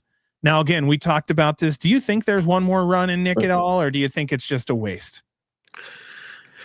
I think he could do it, but at this point, I'm just like, why? Right? Like, I much more rather like a fun match here and there than needing to see him every single week. The entrance ain't gonna change. He's still gonna be loved the same way. Yep. Yep. Whether he's wrestling in a match or he's just out there to cut a promo to kind of fill the gaps, fans are still going to mark out. And you're still going to have that, like you said. And what can I freaking do to get Gage on commentary, especially during death matches? Oh, He talks like we think. Someone gets hit with something. He's like, ouch, that fucking hurt. I'm like, that's exactly what I was thinking. That fucking hurt, you know? Yeah. Yeah, Nick Gage is in his special attraction era. That's the way to go. That Kappa says one more run. He was in great shape and wrestled at his best at Collective. So nobody's that against comment it. pains me. I'm not gonna lie. What's that? He was in great shape and wrestled Special at attraction error. Oh yeah. Our West Coast correspondent got you on that one, huh? Just what he was and meant to that brand. You know, the first exclusive contract and stuff like that. Like, that sucks. But I guess that's what happens, you know. What about a UV belt? Doesn't need it, but see, I think I'd put a belt on Vipress before I'd put the UV belt on Nick. Okay. Or Danger. I'd rather Bear. Bear for UV. Yeah. Nice. Because here's why I do UV and not World.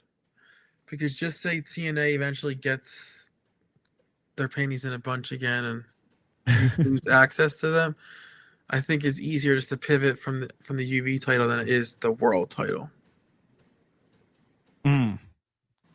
God damn, some good points coming out of you tonight, huh? This is why we pay you the big bucks, Joe. On to Bear I Bronson. just always I always try to look at it like not from like this aspect, but like what are the bookers gonna say, right? Like you got to think of it from that aspect too. And when you think about that, that's where the TNA kind of creeps in my head. If TNA wasn't involved and he didn't sign with TNA, I think he's already world champion. I really do. I think he's already world champion. Same. We'll see what happens. Because someone like Bear, I think, holds a lot of cards, and we'll see how it goes. We'll see in the long run how Silva's choice will affect TNA's talent. Yeah. And will affect possibly negotiations for the next contract. Oh, that's definitely going to play a part. Like, oh, you feel so insecure, you're pretty much taking money from my pocket, right? Like, that's definitely going to play a part. Going back on one's word and canceling dates looks really ugly, because how good is your word if you're not going to keep it? Yeah, no, I agree. And it's a lot, but you're kind of saying it nicely, right? Because trying word is one thing, but these guys booked the flights, right? They already had the flyers out. Fans bought tickets. Like, it was so much more than just them changing a match and pulling it. Like, some of these fans came just for that match, and then you pulled it. To me, it's just mind blowing. And they didn't ever once apologize to the fans. No, it's kind of funny, but there's been no correspondence whatsoever from TNA about, hey, we're very sorry. No, they just turned their head to it. Let's see here. When's WWE going to buy TNA? I feel like it's coming. I mean, that's kind of the position that I think they're trying to put themselves in. Yeah. So I don't know. Right now, the WWE is in a fucked up position because TKO. Listen, I don't think people are too pleased with WWE right now. That was a lot of cuts that happened like that. And I was reading, I don't know how true this is, but like previously when cuts would happen, like WWE would call them directly and it would be a little more personable. What I heard happen this time around was TKO actually made the calls and let the news out and was like, today's your last day, and that was it. So there was definitely the way they handle these cuts different. TKO versus WWE. Dude, the money grabbing, the long ass commercials, like, could you imagine paying all that money to basically see a live Raw? Well, did you hear what happened on Raw this week? No. I think, and I'm not sure if this is 100% accurate, but someone was saying that the air conditioner on Monday Night Raw in Texas broke. Oh As no. hot as anything in that place. So they had a good old fashioned 70s show. Yeah. The Von Erichs could have walked out and they'd have been like, okay, this feels like Texas now. Yeah, the difference though is I'm asking for a refund because yeah, I paid all that money. Nope, I'm not sitting there sweating my behind off with everyone else. Not happening. Happened in Vegas. Collective 2022. Somebody in Vegas got the venue, I think, discounted because the AC wasn't included. And people were just dying with the heat. And it was 100 plus. And that we was were in was that the same time of year?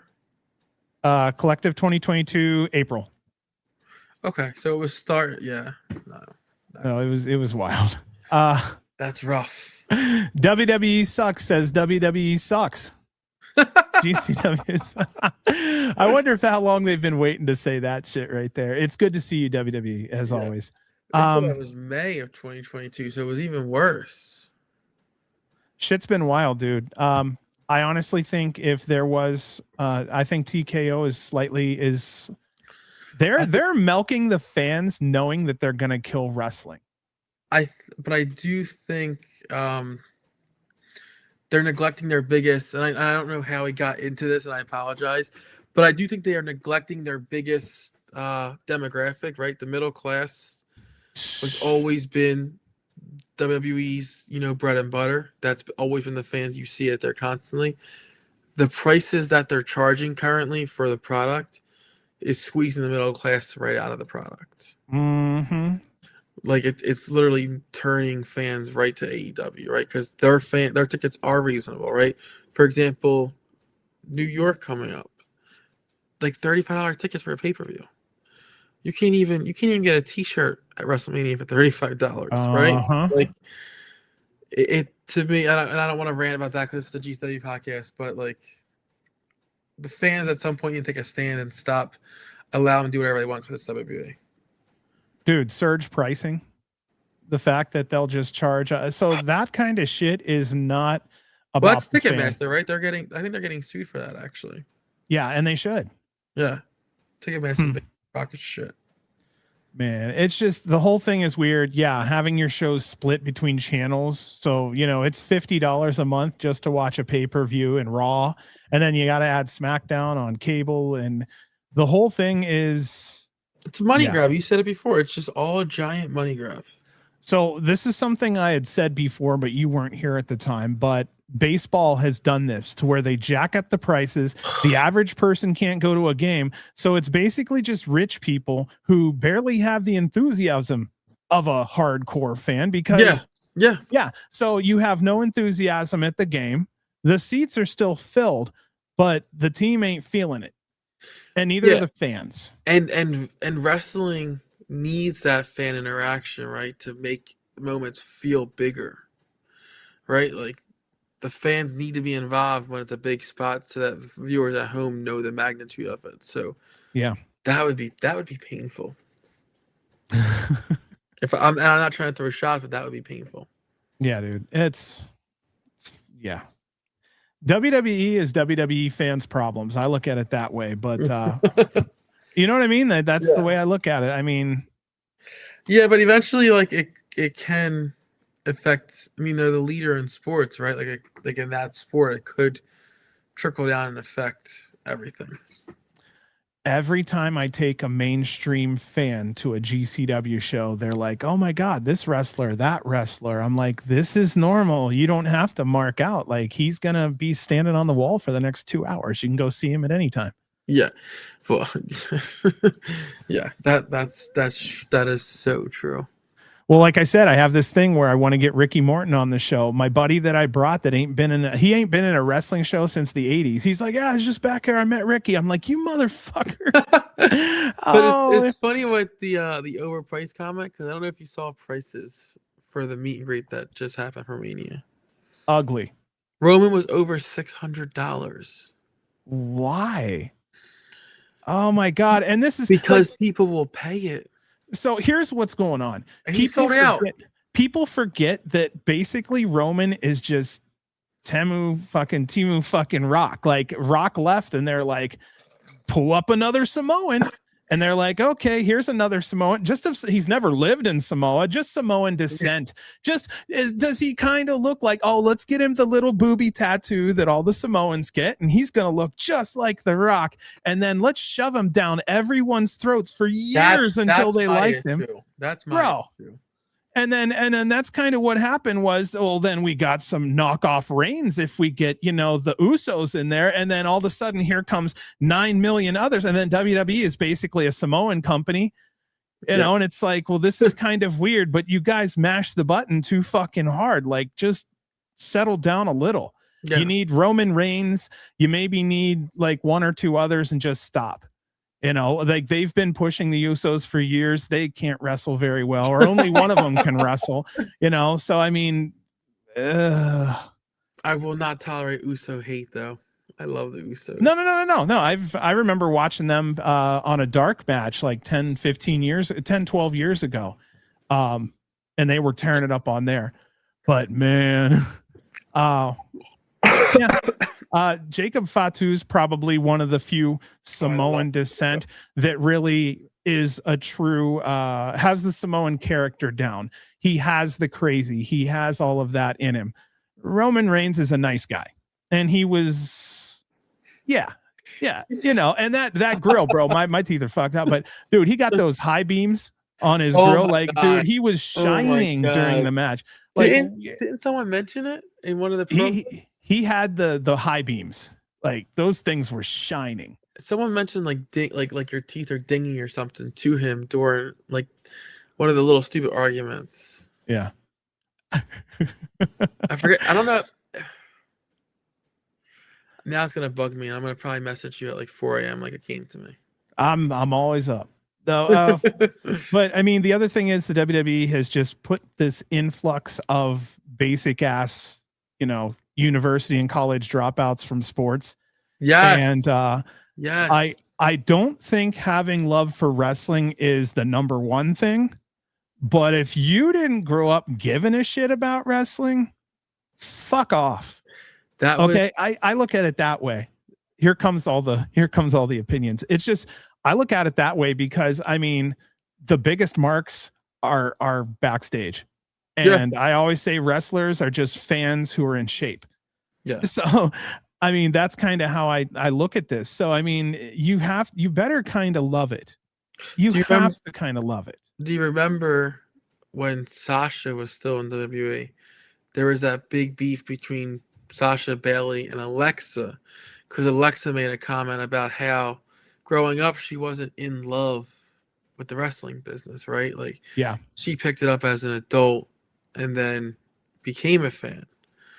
But Sasha felt like if you're going to be in that level and be in this company, you should have been a fan and knew the history, which I don't not agree with. Well, if you're hiring a guy to do a networking job, it'd be fucking weird if he hadn't had quite a few years of experience beforehand on his own because he likes it. Or didn't even, in this situation, I think not even experience, didn't even know what the network was that they were doing, right? Like, oh yeah, no clue whatsoever. He found, like, someone said, dude, I'll give you a job for $120,000 a year. Will you do it? And of course he's going to say yeah. And then they learn on the job because, I don't know. I don't know. I think they're starting to look towards those sports people because the amount of size, I'm thinking the amount of size and height they have to choose from anymore is not as big. Well, I thought it was because they can control it a little more, right? Like, 100%. There's no like questioning the name. There's none of that. Like, WB tells them this is who you are, this is your gimmick, this is what you're doing, right? Like, yep. If you're signing someone on the indies, there's already a package that you have to make fit within your company now. And then their name selections. So they got some of the worst ass name selections I've ever heard in my life. They're so basic. They've got to do something about that shit too. Yeah. Calling Starboy Charlie Chaz. Bro, he is not a 1920 saxophone player. Yeah. Get the fuck out of here, Chaz. Yeah, that's real catchy. That's gonna be great with the teenagers. Can't wait to watch Chaz wrestle. Like, get the fuck. Chaz is what you do when you drink too much and try to eat pizza at 3 a.m. Yeah, exactly. You're chazzing into the fucking toilet. Well, That's what you do. Again, I apologize for like kind of way left field here. Fuck it. But I'm it's almost 12:30 my time, so I'm fighting here to stay awake a little bit. But did you see today what came out? What Nick Khan said? He pretty much admitted. They use AI to help. Tell storylines now. Not surprised. What? They supposedly they input data about what the fans like, what the fans react to, where the money's coming in, and then AI spits out what the storyline should be.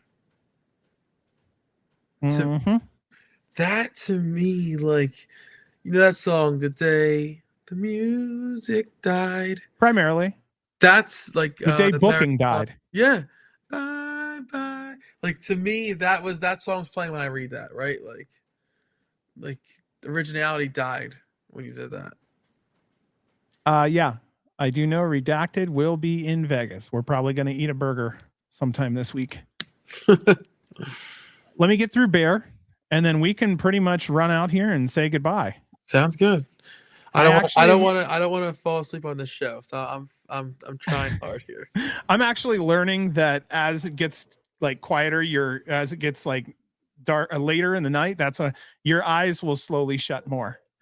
Yeah, well, naturally my eyes, I got a chubbier face. Naturally, my eyes are already closed a little bit, but like, no, like, listen, work's been working these past 2 days. So that's plus I coached 7-8 baseball, and we had a nail biter game where we actually had a walk-off win today at last inning. So I had a big emotional dump during that too. So like, you know, it's been a whirlwind of a day. So I'm not even gonna lie. I'm happy that you're here. No, okay. Yeah. Clown said I thought Joe was stoned. No.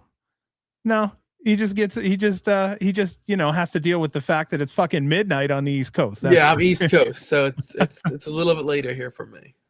Well, Bear Bronson has become an unstoppable machine. He has 13 championships to his name and is the current TNA World Tag Team Champion with Brian Myers as the system. He does singles, tag, deathmatch, whatever's needed. GCW has tested Bear, and he's passed everyone with flying colors. This will be Bear's 27th match already at GCW. He's my champion, if possible. I see a lot of potential champions floating around GCW right now, and my booking mind would love to do something special, especially with AEW cooperating with GCW. Between Gage and Bear, we kind of talked about it, but who do you think wins? I think we said no contest, right? Yeah. I think that we said that would be the best bet. If Bear wins this, I take back everything I said about him not getting a title and him not, because of TNA. I think if Bear wins this, the sky's the limit. I truly do.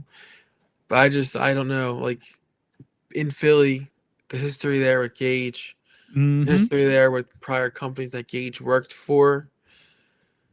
This is going to be the main event. I just feel like you got to send the fans home happy with the Gage win, but I don't see how Bear loses. Like, if that makes sense, right? Like, it's just, and it's a good issue to have, right? Because like, it's such an intriguing match. If Bear doesn't come out of this looking better, the whole point of the match would be lost. Yeah. Is that fair? But if he doesn't come out looking better and Gage wins clean, then it tells me that, okay, Brett trusts Gage again, and Gage is going to be doing big things in 2026. This match is very telling on the direction of the company overall, I think. I have a strong feeling we're going to know a hell of a lot more after this show. Yeah. Okay, then also set to appear Gringo, Loco, and Vandal 48. I think we kind of pigeonholed Vandal 48 into that main event possibility. Do you see them going anywhere else or no? I think it all comes down to Otis's health. Yeah. So I don't know. I think that's what happens, but I do wish that there was just that Bear and Gage could have a clean match. But again, like we said over and over again, how do you do that? Does this match go outside the building? That'd be cool shit. That Does would be any cool. match go outside the building? That DLC match, maybe? That's possible. I would love to see them just fight all in the crowd. I feel like the 2300 arena, the way it's set up, it's such an intimate but tight spot that when they go into the crowd, it's absolute pandemonium. So I would love to see them go in the crowd, all of them. I'm hoping every single one of them is like ECW style brawl. Yeah, yeah. Just go. And I would love, like, I know again that he's not being like honored or anything, but like one match, just like even if it's a throwaway match, do the oh my god, why is it? It's New Jack. Just let the music play the entire time while the match is going on. I thought we were gonna get that at the Collective with Gage, right? Music was playing still, and Emil was doing the intros, and the match was going on. I was like, are they gonna keep this playing while this match is going on? Like, this is so cool. Loved it. Yeah, that was really loved it. It was put up here that let me find it. Gringo and Ruckus versus Vandal 48 is a possibility. That is a possibility. What if, and we haven't mentioned this, I don't know what Gringo is going to do. Yeah. But what if Vandal 48 came out during the Ruckus Hall of Fame speech and just 100% tried to wreak havoc there? Well, then I guess it's down to who is in Ruckus's atmosphere that would stick up for him. That's where some run-ins could happen. I'll talk to you off air about what I think, because I don't know if I can mention some of these names. Okay. Yeah, I think we're kind of all in the same boat, honestly. I think a lot of people are seeing that very well could happen. I think you're on the right track. Yeah. And also don't forget, you're always bound to get a scramble of some kind. So that might be where Gringo ends up. If you need a ring general, Gringo would be a good one to have in a scramble. And also, since the scramble is kind of a modern independent wrestling thing, they better pop the fuck off. Yeah. Micro Man will interfere. Anything with Micro Man, I'm in for. I'll take him as a GCW champion. I just want to see him hold the belt. That'd be funny. Right? Yeah, that would be pretty funny. Does a naked picture with the belt, Shawn Michaels style. Meanwhile, the belt's covering his entire body. All you see is his head. All you just see your toes sticking out, little hair out the top. Yeah. God, we're awful. Anything else when it comes to one night only? No, I think people need to just keep an eye on X, Facebook, all the social media, because clearly stuff's dropping fast. Yeah, that was kind of what I was referring to. I just didn't know. Oh, blackout? Yeah, I just didn't know. Possible. I didn't know if we were able to mention that because of, history. But yeah, I think people just need to keep an eye out there, because we're going to get a couple more matches and it's going to be a great night. I'll go ahead and put this out here real quick. Next week, we're going to be back to Monday at 9:00 Eastern, 6 p.m. Pacific. We'll be reviewing the two shows that we previewed tonight, the Express Lane and One Night Only. And a week after that, don't forget, it'll be publicly known, not just to the listeners. 2 weeks from now, Bear Bronson will be back in the hot seat for an interview. This will be part 2 of his interview process. We had such a great time last time. It only makes sense. At this point, a friend of the show, good guy. And we're actually waiting for Gabby to do some more in the GCW arena. We like to have her on sometime too. We are actually waiting to see who is going to be the first female that we have on this show. So, I'm a married guy. I actually don't talk to a lot of the female. There's no reason for me to, you know what I mean? Yeah. And when you're my age and half of these are half my age, the last thing I want to do is come off weird. So I don't really, no, you know what I mean? Yeah. So, out of respect of, my marriage and all these people, I don't really talking to a lot of the ladies for any reason, unless it's business. And you know. So I've reached out to a couple. We'll see what comes of it.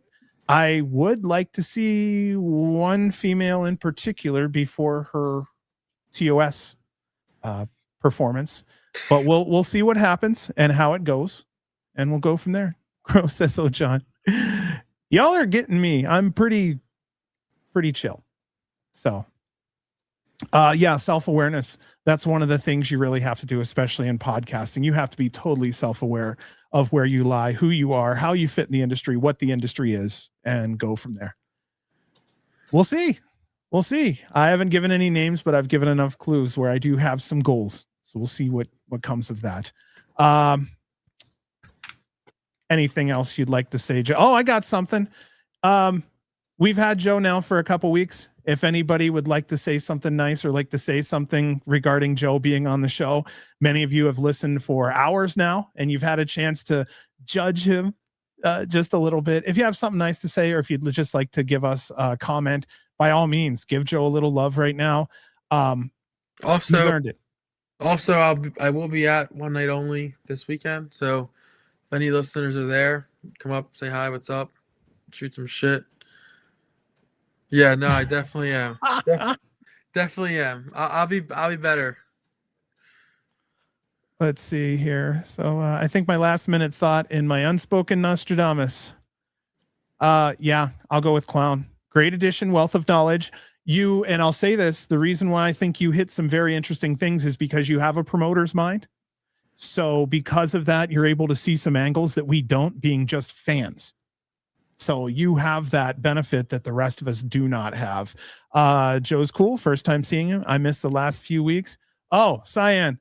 Good dude. Very cool. I think he fits very nicely in here. I have no problem saying that right here. An excellent addition to the team. He's going to do some fantastic things for us in the long run. Thanks for sticking with. Yeah, no shit, man. We do appreciate you. Yeah, Reed would love to meet you there. Reed's one of the coolest. We had a great time with him over Collective.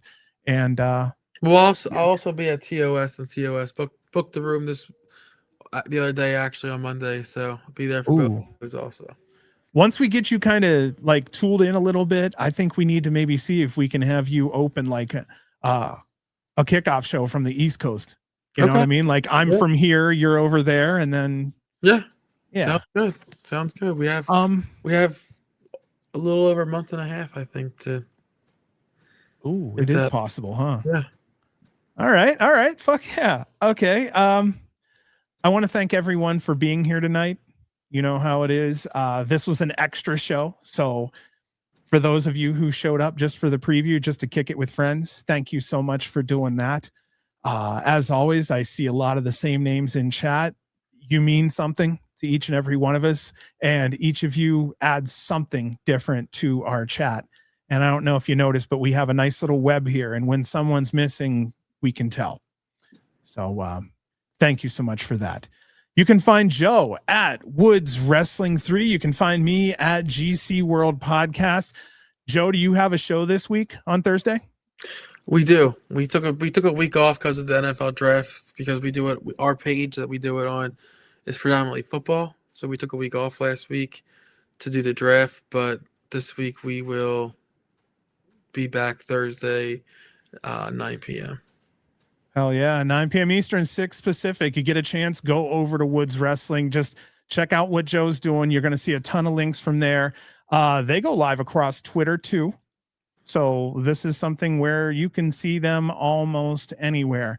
If you like more mainstream, especially, they're going to be talking over there for sure. They cover a hell of a lot more than just GCW. Yeah.